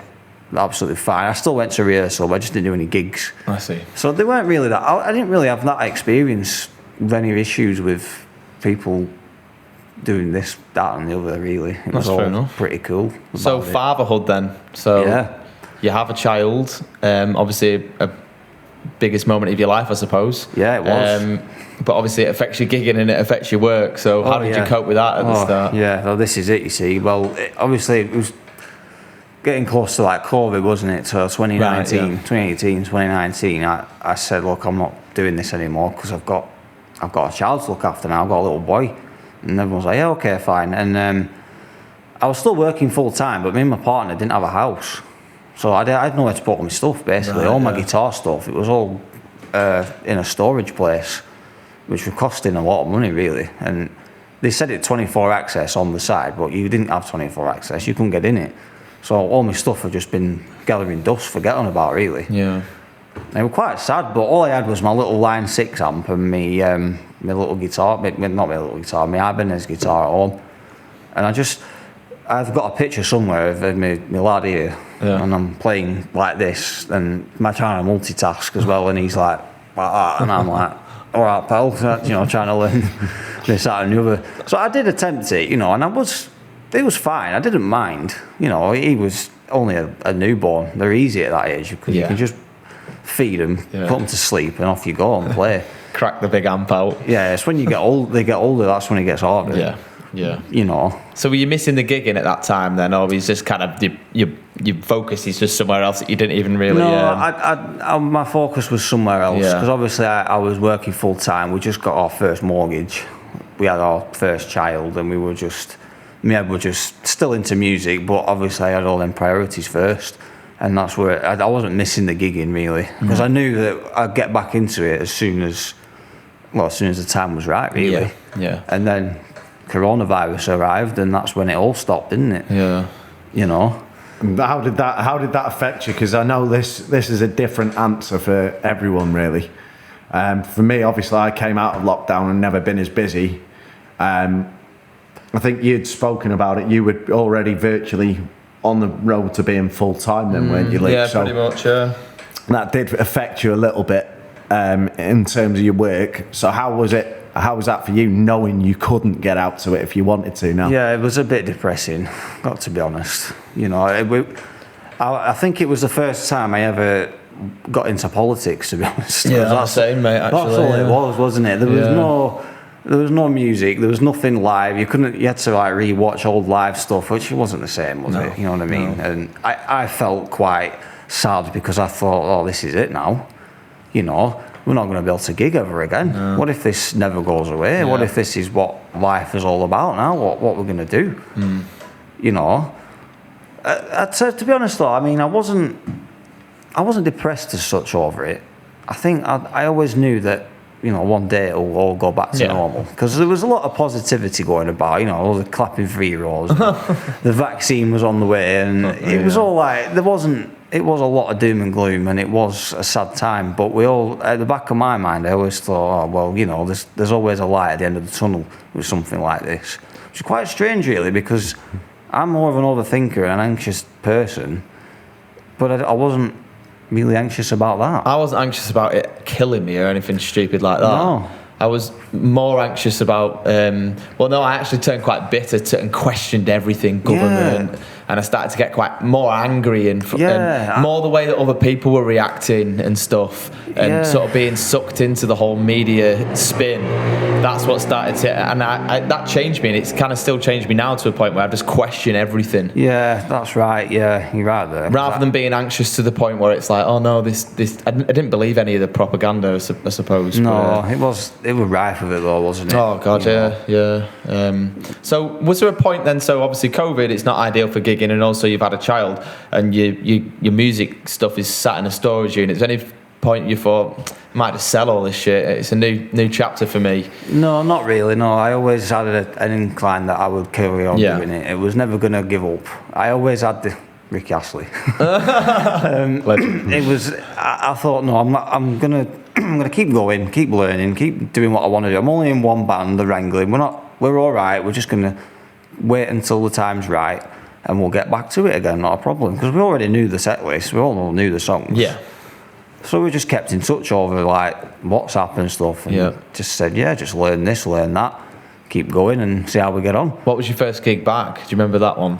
Oh yeah, go on. I remember that very well. That was the end of the Wrangling, and that was the new dawn of the Flash Floods. Oh right. Oh, so this is the gig where we met. That's the one. Go on then. This was 2021, summer 2021 at Ribchester. So it's the pubs are starting to come back round again. Yeah.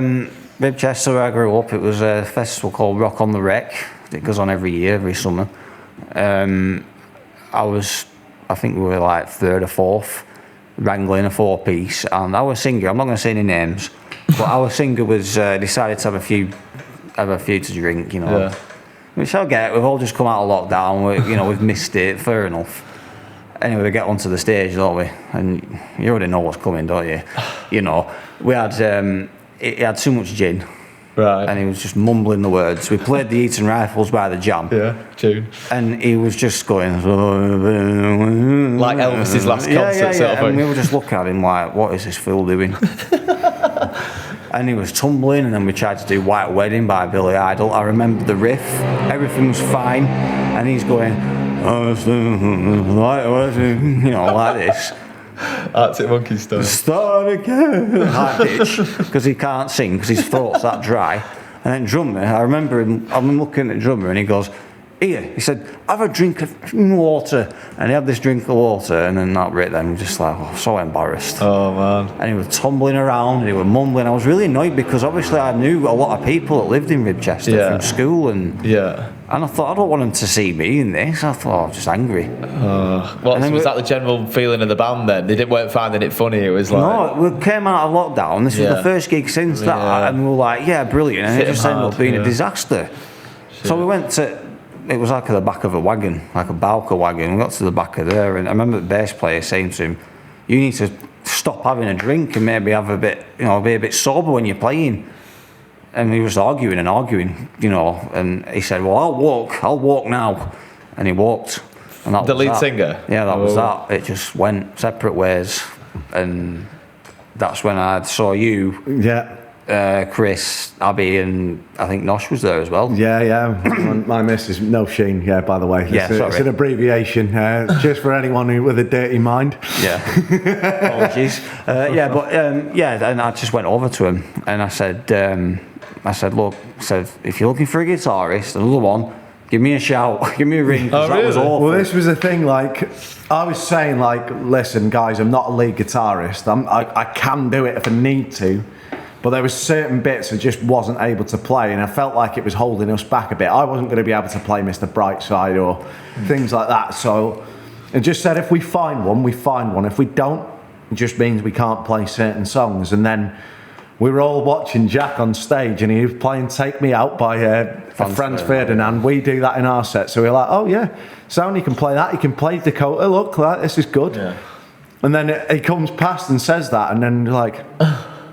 We've just poached the lead guitarist without even poaching him. Basically, and because I remember listening to you, thinking like, oh, God, this is in our set list, this. What are we going to do now? I hate that, yeah. Because nobody knew what the set lists were. So were you on before them? Yeah, then? we were So on you before them. stayed and watched. And it yeah. actually We were a felt, new band. when I listened to it, I mean, please don't take offence, Lee, but when I listened to it, it felt like it had a missing piece. Yeah. No, we all said it. I think know. Simon was the only one that didn't agree because at the time, like, we were all quite tight. Yeah. Like, we got to a tight 4-piece, but there was just definitely that extra edge that you need, that you can only get from a rhythm guitar or a keyboard. And with that in there, it was just doing this. And I think Simon felt like, oh, if we had someone else in now and they're not that good, then it's going to take months and all this sort of thing. And yeah, don't get me wrong, it didn't click straight away, but these things do take time, and that's all it takes is communication. Yeah, it was. It just felt like, oh, you know, this could do with an extra bit in here. You know, it's like anything in it. It's like you've got that missing piece of a jigsaw. It doesn't. Yeah. The whole picture's not quite right, but if you put that piece in, it's. That makes sense. So how quickly did it go from you saying, if you need a guitarist, I'll join, to then actually having your first practice and gig and all that together? It was actually the following day. I think Abby, the drummer, she messaged me about it. Right. Yeah, we were all talking and saying, like, should we get that guitarist? I was like, I thought he was pretty good. Simon didn't really respond apart from to tell us he didn't even tell us he was going to be late for practices. Yeah, he won't mind us saying this. To be fair, he was always. He was very busy with his business at the time. So, like, Simon, we'd practice at 7, we'd see Simon at 8:30. So is every week. A bassist? Yeah, he was a bassist before Lee. Yeah. And I think, it was just like, he was the only one that was like, it's going to take us months, but we're like, yeah, so what if it does? We're going to get there. And we'd already said, like, you weren't really going to gig until you were ready to gig, and you had a baby on the way anyway, didn't you, at that point? Yeah, we did. Yeah, second baby on the way, and I was like, you know, I wanted to join you though, because, you know, I that was a kind of, you know, you were a lot like my age group. You know, these guys are a little bit older, and I've been with them since 2016. I wanted to move on. You know what I mean? And what was it? We had like one practice, and I think we just clicked together, didn't it, really? Yeah, it was all just, we got on as a 5, really. Yeah, we did, I think yeah. Simon never said much apart from the fact that he hated the songs, but like, you could see the banter between us from that, and you were pretty on board with I it. remember seeing his bass playing, and I thought, he's a really good bass player. And he's slapping that bass, he was like, wow. Yeah. It was like that unique sound, you know, like a Flea out of Red Hot Chili Peppers. It was kind of like that, and I thought, wow, what a sound. Yeah, he was an absolutely top bass player. If he could have committed more time to it, he'd still be with us now. Yeah, because he was absolutely top. But I think he would have got fed up with the songs, and I think that would have been the only downfall of it. But yeah, Simon was brilliant. So did that band with the drunken lead singer, did they continue? Was that the end of that band? No, that was the end of that band. Wow. In one gig? Yeah, the lead singer now is in another band. He's in a tribute band. Right, yeah. The bass player and the drummer, I'm with them now in a second band. Ah, right, okay. Yeah, So I didn't realise. I thought you was just in Flash Bloods, to be fair. No, so, I'm in two bands. Ah, nice. You've only recently joined them though, haven't you? Yeah, I'm only just like it's been a bit tough. Yeah. With time and stuff, but yeah. Right, tell you what, we'll take a quick break there, and then we'll talk about parenting side. Yeah. And how that's a difficulty and more experiences with flash floods up to this point. So we'll see you in a minute. Cheers. Hello, it's me, Preston's biggest dick, and I'm not talking about my attitude problem. Help! I need somebody! Well, Tony at Timpan Alley Guitars helps. He's very good for your services, setups, part replacement, and much, much more. I've had many of my guitars fixed by Tony, just from his house in his little workshop, and he does a fantastic job. So, to find out more about it, go onto Tony's Facebook page, Tony Helps, or type in Tin Pan Alley Guitars on Facebook, and you will see the range of guitars that Tony has fixed and also put together himself. He also does charity auctions to raffle off guitars that he has fixed up, all for good causes. So, without further ado, Go and check him out. Back to the episode. Hello, welcome back to our fourth and final part of the episode. So we've covered your life pretty much up to flash floods. And you're now a parent as well at this point.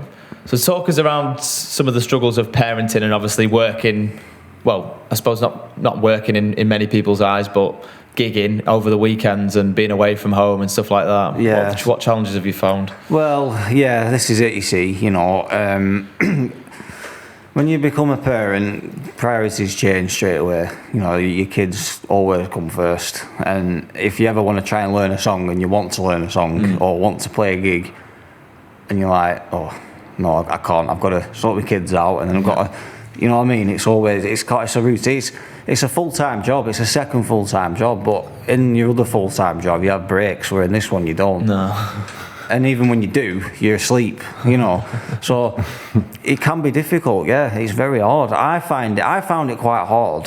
When our second child was born, I found it hard to even find time at all to play guitar, because I had my eldest one running around, the newborn, so I'm like, my hands are full like this. Yeah. And, the guitar it's just on display. But what I've tried to do, I've had problems with this. I've had a bit of like depression over it and stuff, and I've always wanted to try and find time to play guitar and still do what I love to do, because it's like my little sanctuary. It's my safe place. It's where I can go away. Do you think without that, then you do struggle? Yeah, I do, because I think it'd break me, to be honest. But.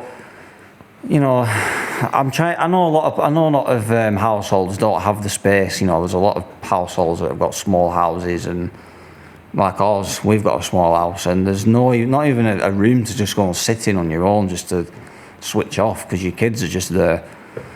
So I think it's important that you make time. You speak to your partner, if you're with your partner, obviously with kids, and just say, look, I'll do this, I'll do that, but let me go out on this day.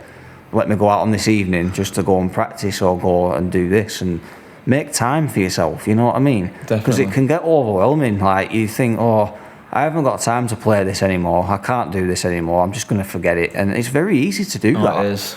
It's not just about parenting, though. It can be anything, work-related, working away.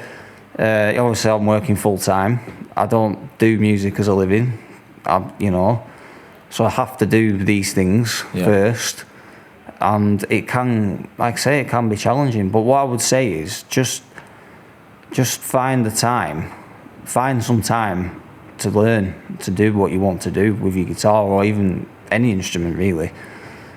Find a place, find somewhere, like, speak to people that have got the same interests as you, and try and organise, I don't know, an evening or a day at a studio or something, just to keep yourself going. Definitely. Because if you don't, you might forget about it, and then that buzz will go. No, it's right. The longer, the more you fall into that routine, you're just going, not tonight. I'll do it at the weekend. It's very easy, especially, is. Even if your kids, my eldest, he struggles to go to bed at night. Yeah. And that's hard, because that's my time to learn, and I've got to do that first before I start picking the guitar up and doing some songs. And sometimes when I'm rehearsing with my bands, I do feel like I've let them down a bit sometimes. I can understand that, yeah.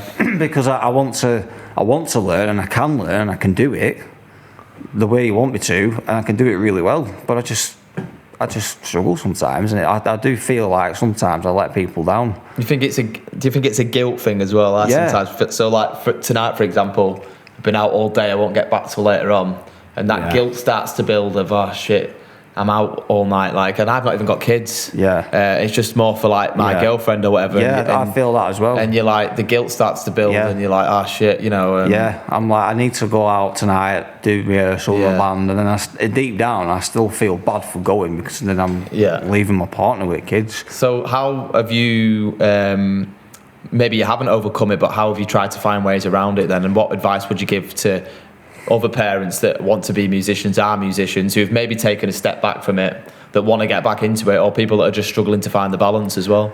Yeah, like I said, just keep at it. Don't put it away just because, like, you think, oh, I can't be bothered. You've got to keep that mind and think, I'm really good at this. I want to still keep playing it. You need to keep that mindset, even though your kids are there screaming, wanting you. Yeah, that's fine. Sort that out. But always keep it in your mind that you're a musician and you want to still keep doing it, because, like you say with me, just find time. Just find people that you know, or just meet people or online. It's easy now just to make friends with people and just arrange things. Like even them come round to you, just play the instrument and, just find people, basically. Even in your own house, just do it there. And It is strange, isn't it? Because if someone had kids and wanted to go and play for a Sunday league football team or go out for a beer on a Friday and Saturday night, some people just manage to do it, don't they? Still, so it's almost like with music, it does take up a lot more of time because you have to practice between it. If you're just playing Sunday league football, you don't. Obviously, you get better if you did it, but you don't feel like because you're going to do that because you're not getting paid for it, so you don't put as much work into it. So I suppose there is that element because you've got that bit in the week with music that it gets looked at differently as well. And I get 100% what you're saying. We were just talking off air, and it was like, I've had friction with my partner over it because I could see it from the other side as well, like how much time it takes up. I'm obviously in a lot more projects than anyone else, but 2 bands when you got a full-time job, you've not spent all day with your missus, and then you're going out in the evening to practice. It must take its toll, and that's where people do get that. Oh, I can't be arsed tonight. I just need to chill. Yeah, you get guilt coming in, like you say, but you just gotta.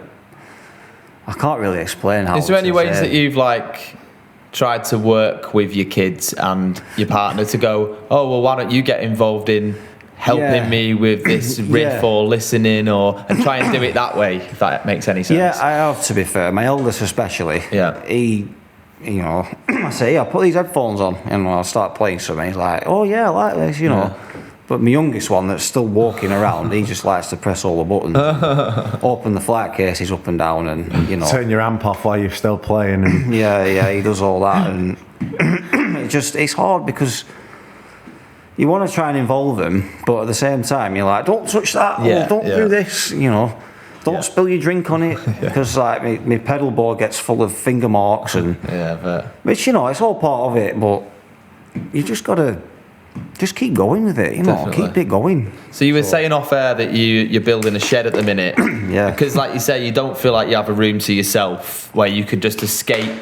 Because, as we get older, life does get more difficult. There's more responsibilities. But you want to create a space for yourself that you can escape, and I don't think there's anything wrong with that.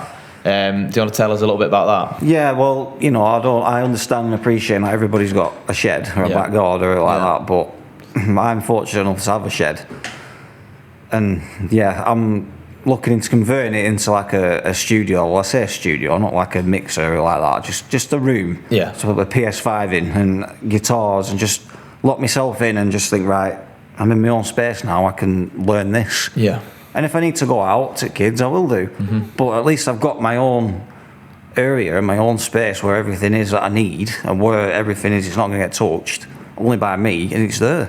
So I think, even if you've got a small house or you've got a spare room, just go in your spare room and just have that as your room. Yeah. Don't have it as the kids go in it. Or even if you've not got that, just, I don't know, practice in your car. I've done that before. You know what I mean? And drive us. It's quite a difficult question to answer, because I understand some people haven't got that, have they? But if you have, then just take advantage of the smaller space you've got. It might not be, it might not be a great hall, but you've got somewhere to at least go to just have some peace and on your own just to learn. Yeah, even if you say it's like a practice space with a band or like a collective, a collective space just for meeting up and that. Yeah, kind and of thing. if you're with your partner, just speak to them and just say, look, I just want some time where I can do this. I'll do everything else first. I'll sort the kids out first, and I'll do this and I'll do that. And then let me just do what I need to do then, and just equal it out. Do you find you have to make extra plans about activities for kids on the weekend because you're going away? How do you tackle it that way? Do you sort of just plan it every few weekends? Right, this is our day with the kids, and whatever. Well, yeah, I mean, what we tend to do is I work most weekends, Saturdays more, but it's just the morning. So what I'll do is I'll get home and I'll be like, right, let's take kids to the park or something, or let's go here, there, wherever, and then just have a day, have them run riot, get them as tired as possible, and then get them to bed early. Yeah. Sometimes works. You could do that. But, you know, yeah, we have days where we just say, right, I'll have one day where I just don't touch it at all, just entertain the kids, and then I'll have maybe an hour when they've gone to bed just to learn a basic verse or a basic chorus. And then with being a musician, I'm like listening to it as well in my head, or I'm listening to it in the car or the van, and that helps as well. What, so you record yourself? Is that what you're saying? No, well, not really. No, what I'll do is if I'm learning a song, You'll particular listen to the song, parts, yeah. I'll listen to parts when I'm driving while I'm Yeah. on my own. Yeah. Even if it's just to get a loaf of bread, or you know what I mean. Yeah. And are you quite disciplined with that then? Because I find I'm like, I need to do this or plan these questions maybe for you today or whatever, but then end up sticking some talk sport on or something. No, you know yeah, what I mean? that does happen to a lot, to be fair. Yeah, that does happen. But I do have to keep playing them Yeah. to know them, Yeah. basically. And if, you know, if a musician is good at that, then that's one way of doing it. Do you find you're more disciplined because you've only got a small window of time to actually practice? It helps you be disciplined because you know, right, I've got to do that now. I've got to create these small windows for myself to the shops to listen to music. That's it. I mean, I'm a little bit different. I will just literally 5 minutes to myself. I'll just play a riff and then go, I can do that. And then I'll watch it on YouTube and then watch someone else do it and then go, oh, right, what's that then? Yeah. And then I'm at work, I'll just listen to it and just get it in my head what the chords are. And then that's what I do, really. That's how I do it. It's impressive because there's a lot of distractions around today. Yeah. You can sometimes find yourself watching bloody stupid shorts on YouTube before you know it, and I'm a bit like that sometimes, me. So I admire your discipline in that sense. Yeah, it's that survey question, isn't it, that gets me. Oh, right, yeah. Yeah, I think that's just annoying. Yeah, get lost. I'm not doing your stupid Oh, survey you mean on the ever. ads? Yeah. I think as well, like doing what you're doing. I don't practice much, really. I practice when kids don't turn up to the lessons or whatever when I'm in the school. Well, obviously I had time to practice because I've technically been off all summer. I do the odd bit of work for my missus' business, but you'll get it where you've got a limited time window. So what I would do, the way I learn songs now, is I barely play them before I actually play them in the band. Yeah. So if I know we're learning Jerk It Out, like, right, okay, let's just listen to this over and over again on the way to Rochdale, 45 minutes journey or an hour and a half in the morning because of the M61 traffic. And you just learn the structure, what part goes in where.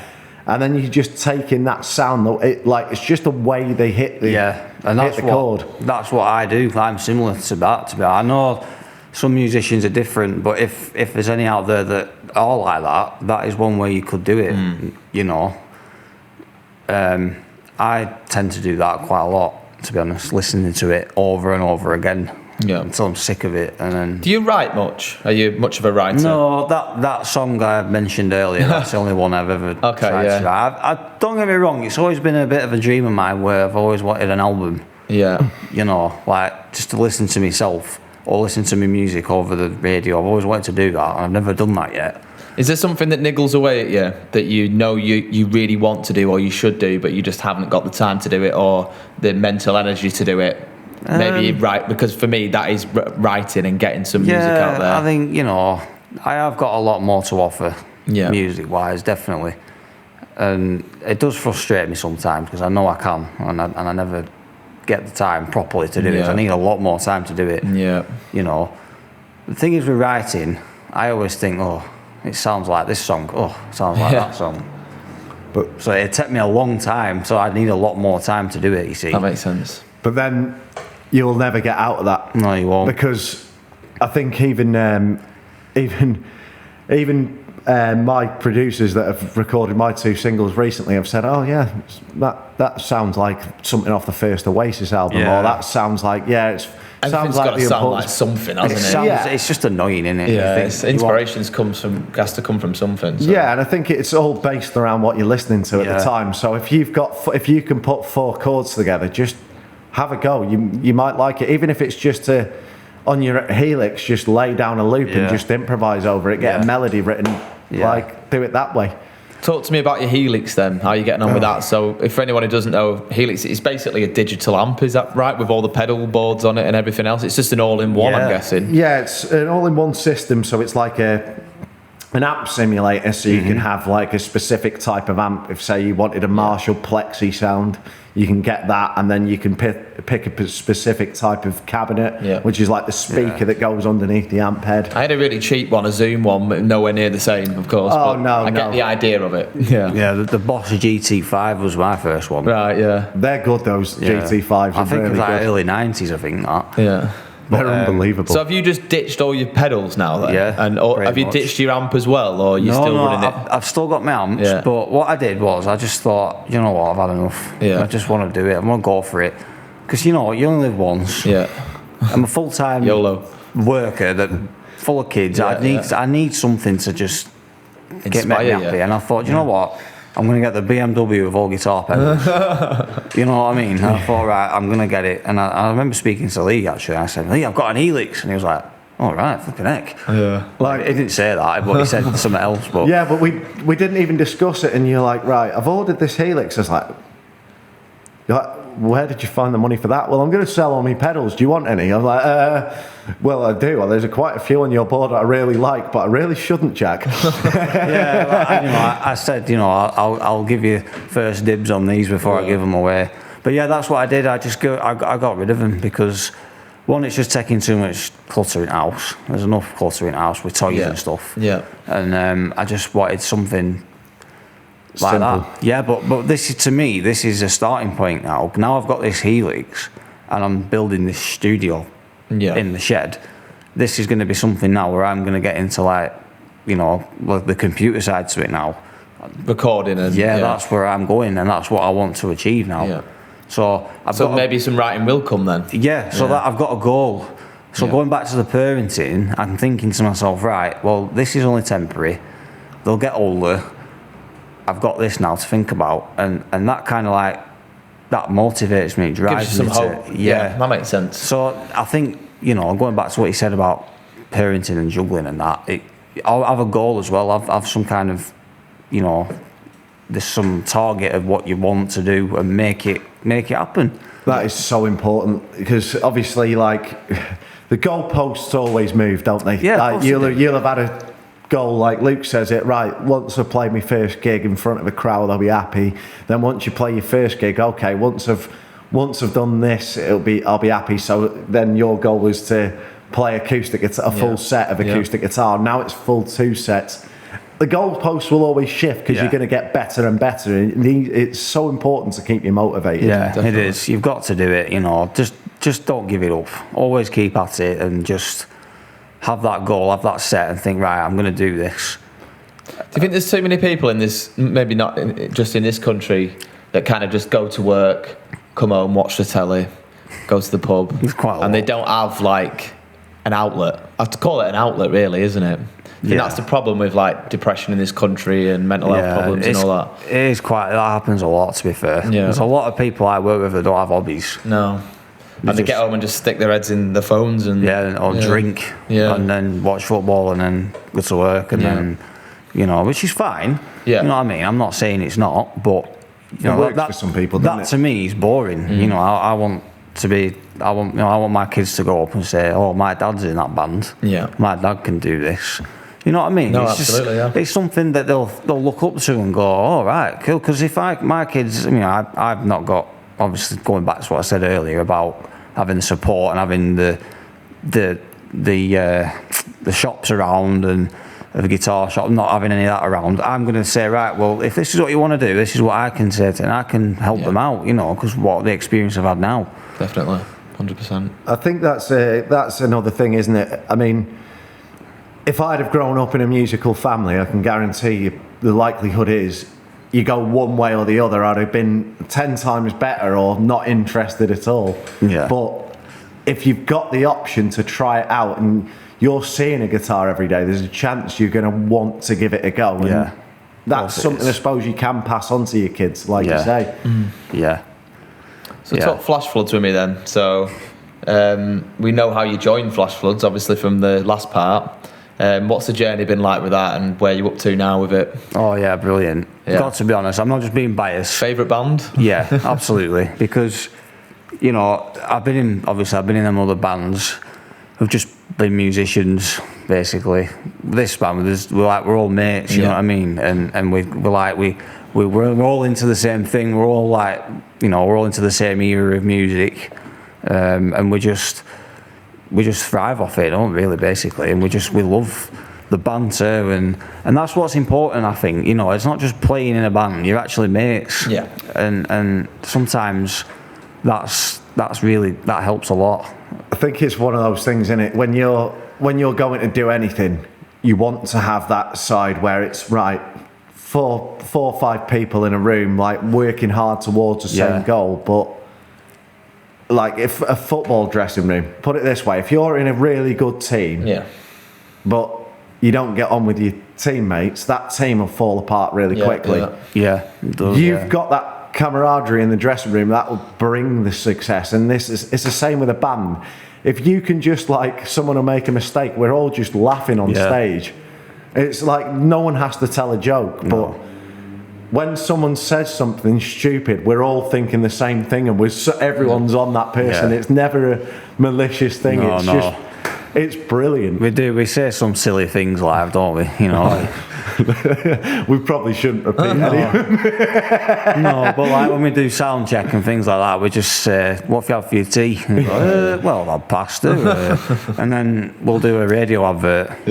Jack's staple was, all right, Jack, check your mic. There's an Ocado just for you. Or buy a bike, or that's what, you know. It's just fun, isn't it? Because when you watch a live band, they just go 1 2 1 2 1 2, and then we just think, oh, let's just make it a bit different. Let's just say something. And then that's cool. Jack uses his little, what's it, your little Boss? Oh yeah, my what's it called? Is it V20? V20? Yeah, it's, in case anyone wondering what that is. Is it the wireless system? No, the vocal processor.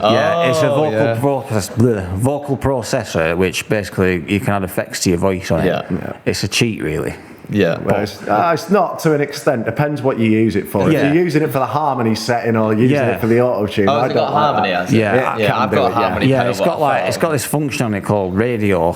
Yeah. And it sounds like a 1940s World War II playing radio. Or like for example, in talking about this. Mr. Brightside, you know, that it was only a kiss. There's a lot of punk music use it. Is it like the Day We Caught the Train kind of thing? No. Yeah, you've noticed distortion, I think, from Day We Caught the Train. It's more like, you know, Bowling for Soup, that punk band. Right. They use it quite a lot. Yeah. And Green Day use it in Holiday. Yeah. Yes.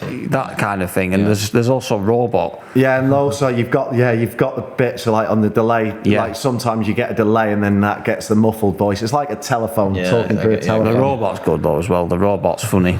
Oh, and he basically has this demon voice, so it's like, check your mic, Jack, and he's like down there going, "It's time." Yeah, it sounds like. It's just like, what the fuck? Sounds like Darth Vader. My lad loves that. He absolutely loves it. Yeah. There you go then. Yeah. Get him into that. But anyway, we were talking about Flash Floods, and well, that's what we do, though, isn't it? That's we just. He plays the wrong chord at the end of songs sometimes to do my head in, don't you? Yeah, me and Lee used to agree it. Yeah. We used to just say, right, wrong chord on the last one, and then like just really play a horrible chord, make it clash. And he's over there going, "What the fuck?" I think it's important that you all get on really well in a band, because if there's one person that's a bit, can get a bit awkward sometimes. I've had experience with that, you know, but it's important that you get on and you're all on the same wavelength. Everyone's like, oh, I'd be right, you know, or you've made a mistake, it's all right, we'll just forget about it, no one knows. We'll put it right in practice. That's what it's all about. You know, we're all human at the end of the day, we all make mistakes. If we were gonna sack anyone for making mistakes, it'd be Chris, and me having to dig him out the shit and tell him his lyrics. Yeah, so that's the easiest bit, the singing. We've had to do that a couple of times, haven't we? But it's what it is, isn't it? You know? Yeah, wicked.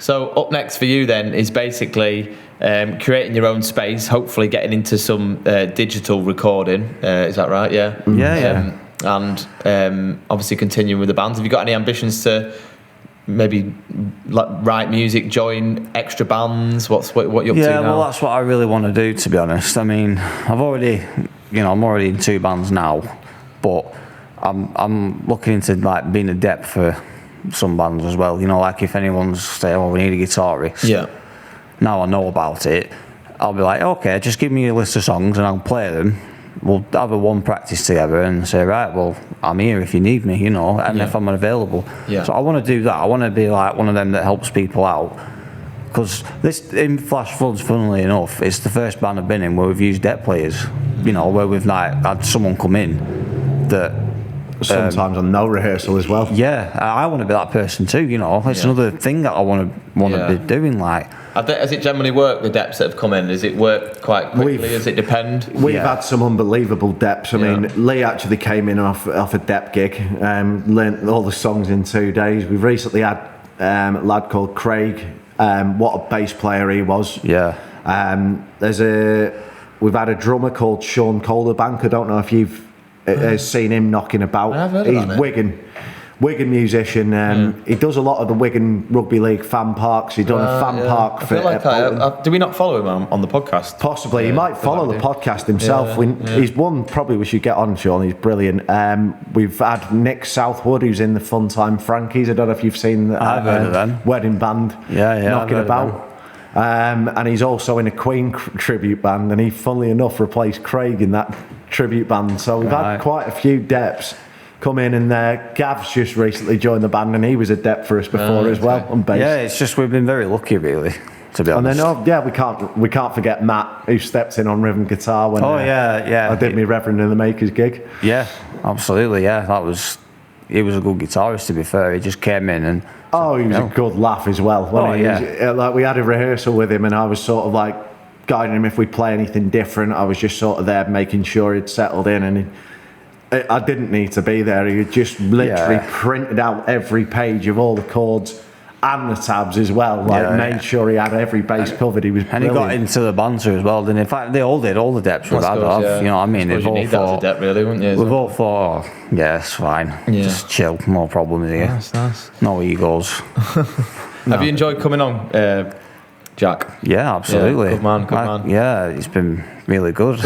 I've said a lot of things. It's been wicked. I've really enjoyed it. Some interesting insights as well. We're going to finish the episode off on a bit of a game. So if you don't know the context of this game, although we might introduce it in the next part, Jack went a little bit viral on, was it Instagram? No, it was TikTok. TikTok, there you go. Yeah. He loves a bit of TikTok. I wasn't aware of this either. So Hollyoaks, you did a theme song for the Hollyoaks, didn't you, messing around in practice? Yeah, I did, And it went off. So Hollyoaks got in touch. So we'll talk a little bit about it in the next part in a second, and we're going to play a little game. See you in a minute. Cheers. See you in a bit. Hi there, how you doing? It's me, the legend that is. I'd just like to take a little bit of time out of the episode to promote a certain music shop that I've had really good experience with. So it is Blackstone Music, and it's located in Heskin Shopping Village. Chris Bannister there has been really helpful to me. I had trouble a couple of years ago buying from a sort of commercial superstore one of my acoustic guitars. So I went to Chris and ended up getting a completely new guitar. Ever since, he's helped me with, fixing bits and bats on the guitar, and he's just a really helpful, friendly guy who's always got the time of day for you with music-related questions and stuff like that. So big shout out to Blackstone Music. As I said, it's in Heskin Shopping Village. Go and have a look at it. They've got some great stuff there and some great service. Back to the episode. Yeah. We are good. Right. Welcome back to the One More Songcast. So, Jack, we also wanted to give you a special mention because if anyone's been watching this for a while, you'll know the One More Song theme tune now. Jack, would you like to tell us which part you did?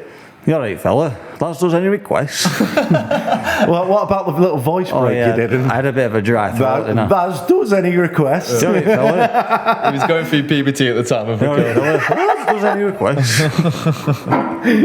Right, so we mentioned that Jack is famous, so he was famous for a short period of time, due to his Hollyoaks theme song that Hollyoaks TikTok account picked up on and gave him a shout out and loved it. Yeah, loved it. I know. I'm surprised he's not rung me back yet to see if I'd do another theme tune for him.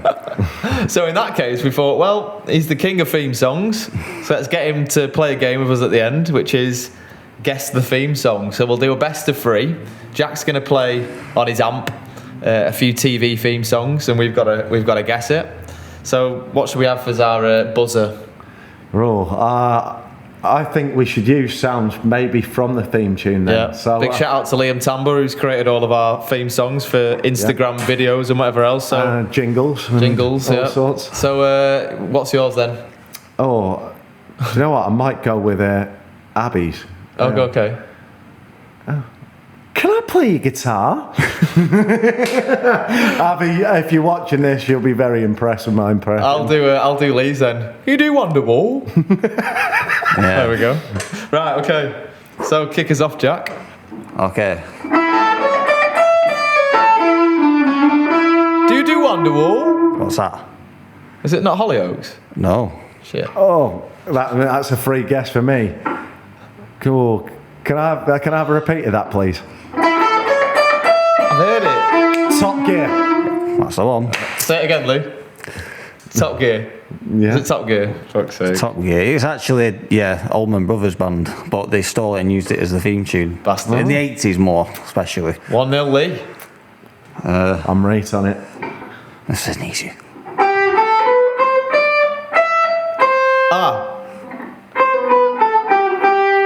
Do you do Can I play Wonderwall? your guitar? EastEnders. I think that was him. Correct. Watch it every night. Should have known that. Big shout out to Stacey and the. Big shout out to the Vic pub. What a Get some live music on. Yeah. It's I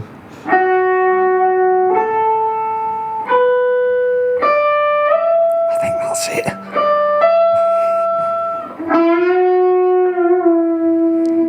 I think that's it. Can you play one that you actually know so we can guess?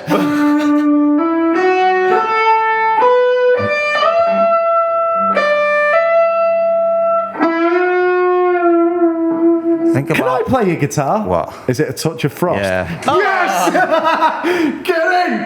I've been listening to that tune for like 2 weeks. Yeah, I tried to listen to the saxophone in my head, but it was hard. Oh, mate, I'm gonna. You've won then, basically. Yeah, I've won, but I'm not won with that editing there. I've just shouted that way too loud, and that is gonna be horrible. That's gonna be an awful lot of Top compression. limiters are for, baby. Right, let's have one more for fun. Oh, bonus round, love it. You've won, but you know, winner takes all in this next one. Okay. Do you do Can I play Wonderwall? guitar? Ooh, who's that? That was Luke. Coronation Street. Yeah. Oh no! Right, come on, let's have a final winner. Yeah, come on, the best of 5 now. Come on. We just killed him This here. is where we mug him off because he's not got enough one. I haven't, to be honest. Oh god. This is Do you know the hardest thing about this is remembering your fucking buzzer. All right, well, if you can't play it on guitar, then you can hum as a tune. Why not? Up to you. You do it either way.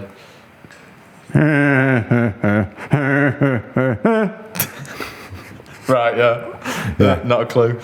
Do it again.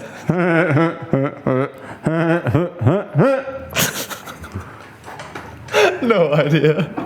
I don't know that on guitar, to be honest. No. No, that one's a pass. So we'll have to think of another one. Tipping point. I've got. Oh, interesting. I've got a good idea. Play the electric guitar, but with your mouth, so you're like, you know, that kind of thing. Talk box it. Yeah.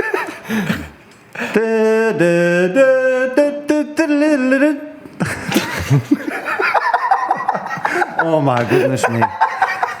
Wait, do that again. I feel like it's there.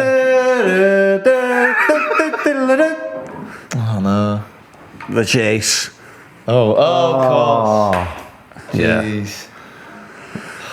Oh, so we're still at 2-2, aren't we? Yeah, this is there's a lot riding on this. Can I play your guitar? Holly! Yes! Get it! Come on! Congratulations, Luke. Well done. Worst thing is, I did that celebration, it didn't even get picked up on the camera. Hollyoaks, what made him famous? He's gone back to his roots I know, to unfortunately. steal the win. Right, I Jack. don't watch much TV, you see, so it's hard to, You're too busy practicing. Right. We'll finish on a few quick fires then whilst we end. So hopefully you've enjoyed being on. Funniest gig story, Jack? Well, I've already mentioned 2. I'll mention one more. Yeah. There was one time when I was in Area 51, I think it was, and I...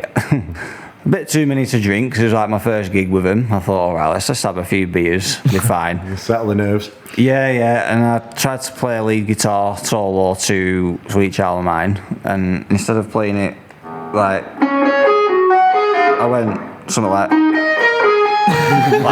instead.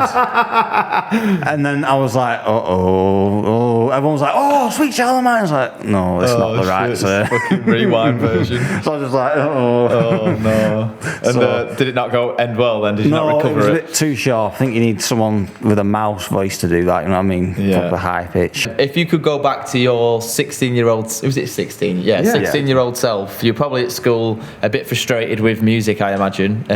What would you tell him now? What advice would you give him? To be honest, that's a good question, to be honest It with is, you. we're full of them. That's what this podcast is all I about. know, yeah. Hard-hitting questions. I think, to be fair, I would say to him, right, just keep doing what you're doing. Don't give it up. And if you can, try and get, keep learning yourself, but go and see a proper music teacher. Don't see a music teacher at school. Go and see someone else that's, that knows more about it. Yeah. And just go to them and see what advice they can give you on your future on music. Like, whether it be session playing, college, uni, and take the advice from a professional that deals with that kind of thing. You know what I mean? Like, go to somewhere like Manchester Uni or something that do music and that. I see. Do you wish you'd have studied music? A little bit, yeah. I think I could have learnt a bit more about it. Yeah. About the actual theory behind it, and Just big F you to your parents like a rebel. Yeah. I mean, don't get me wrong, when he said to me that you'll not be the next Noel Gallagher, you'll not get a mortgage on playing guitar, in a way, now, it kind of makes sense, because I can't, because I'm working full time, but it's not something I would say to someone that's trying to be a musician. I think from young there's I think you've got to be like, okay, you want to do this, but let's just think about what you need to do for your future as well. Keep at it, but don't just say something blunt like that. Yeah. You know what I mean? Go on, Lee. I think my dad actually always used to say, I don't understand how musicians can get a mortgage like that if they're just doing freelancing and all this sort of thing. But it's a world they've never known, isn't it? If they've never worked or anything like that, to them it's only a select few that make it. And really it is, but unless you're big time, I think it is tough to go full-time gigging, because what it's like. It doesn't happen very often, but venues can cancel you overnight, can't they? Yeah, they so can. If you're that's why sometimes if you're reliant on it, it can be difficult. I think if you have a little side hustle and I think it can work, but obviously it can work, but it's living on the edge a little bit, isn't it, I suppose, which isn't a bad thing for some people. Yeah. There was another question, weren't there? What was it now? Oh yeah, so if you could recommend a band or a solo artist, anybody basically, they can write their own music, they can just go out and do covers in the fairly local area. I know obviously you see acts in Preston mainly. Who would you recommend? To be honest with you, I would recommend anybody that actually makes the time and effort to go and perform anywhere. Yeah. I think there isn't anything like that. I think you should support all musicians. Yeah. I don't think there's a recommendation for anyone at the moment. I think you should say, right, well, this guy's on or this lady's on or whatever. Yeah. Go and see him. Go and support him. Just go and take a chance, is what you're saying. Doesn't matter who it is. Just go and see him, because at the end of the day, that musician is putting all the effort into practice for that gig. I agree. And you need to get people there watching them. It doesn't matter how many, it might be one person or two people, it doesn't matter. I'd recommend anyone to go and see any musician. Brilliant. Honestly, I would. That's what I do. Yeah. Any more? Batman or Superman? At the moment, Batman, because my lad's into it, so I've got, you know. Dinosaurs or birds of prey. Birds of prey. Because they're the ones that I know. Cocoa Pepsi. No. I think, is that everything, Lee? I think that's a wrap, Got mate. any more questions? Cheers for coming on, Jack. Really enjoyed you're it. very welcome. Some Thank you. unique perspectives as well, and I think you'd be happy to speak to anybody. Maybe if they drop you a message. Have you got any social media accounts that you want? Yeah, I've got my Instagram, Isherwood.Jack. Okay. That's the one I usually use mainly. And you're free maybe to discuss how to manage parenting with other musicians. Yeah, It'd be quite nice to bring people together in that if sense. anyone wants to message me about it, you know, I'll probably be able to speak to them in more detail about it. Brilliant. Absolutely. We'll leave your social medias in. DMs are always open for that. Brilliant. We'll leave your social media pages in and everything. And slide into Jack's DMs. Yeah. And do you want to talk about your next gig coming up? Some innuendo, isn't it? Yeah, the next gig we're coming up, we're doing a wedding. Oh, yeah. Yeah, up in the beautiful Lake District. Lovely. And when's that? It's this Saturday. Oh, nice. Good luck with that. Yeah. Cool. I am looking forward to that one, actually. Brilliant. Yeah. Is it a mate of yours from work? Yeah, he works with us at work and getting married, and he wanted a band. And I said, I'm in a band. And I was like, what do you want us to play? Oh, anything.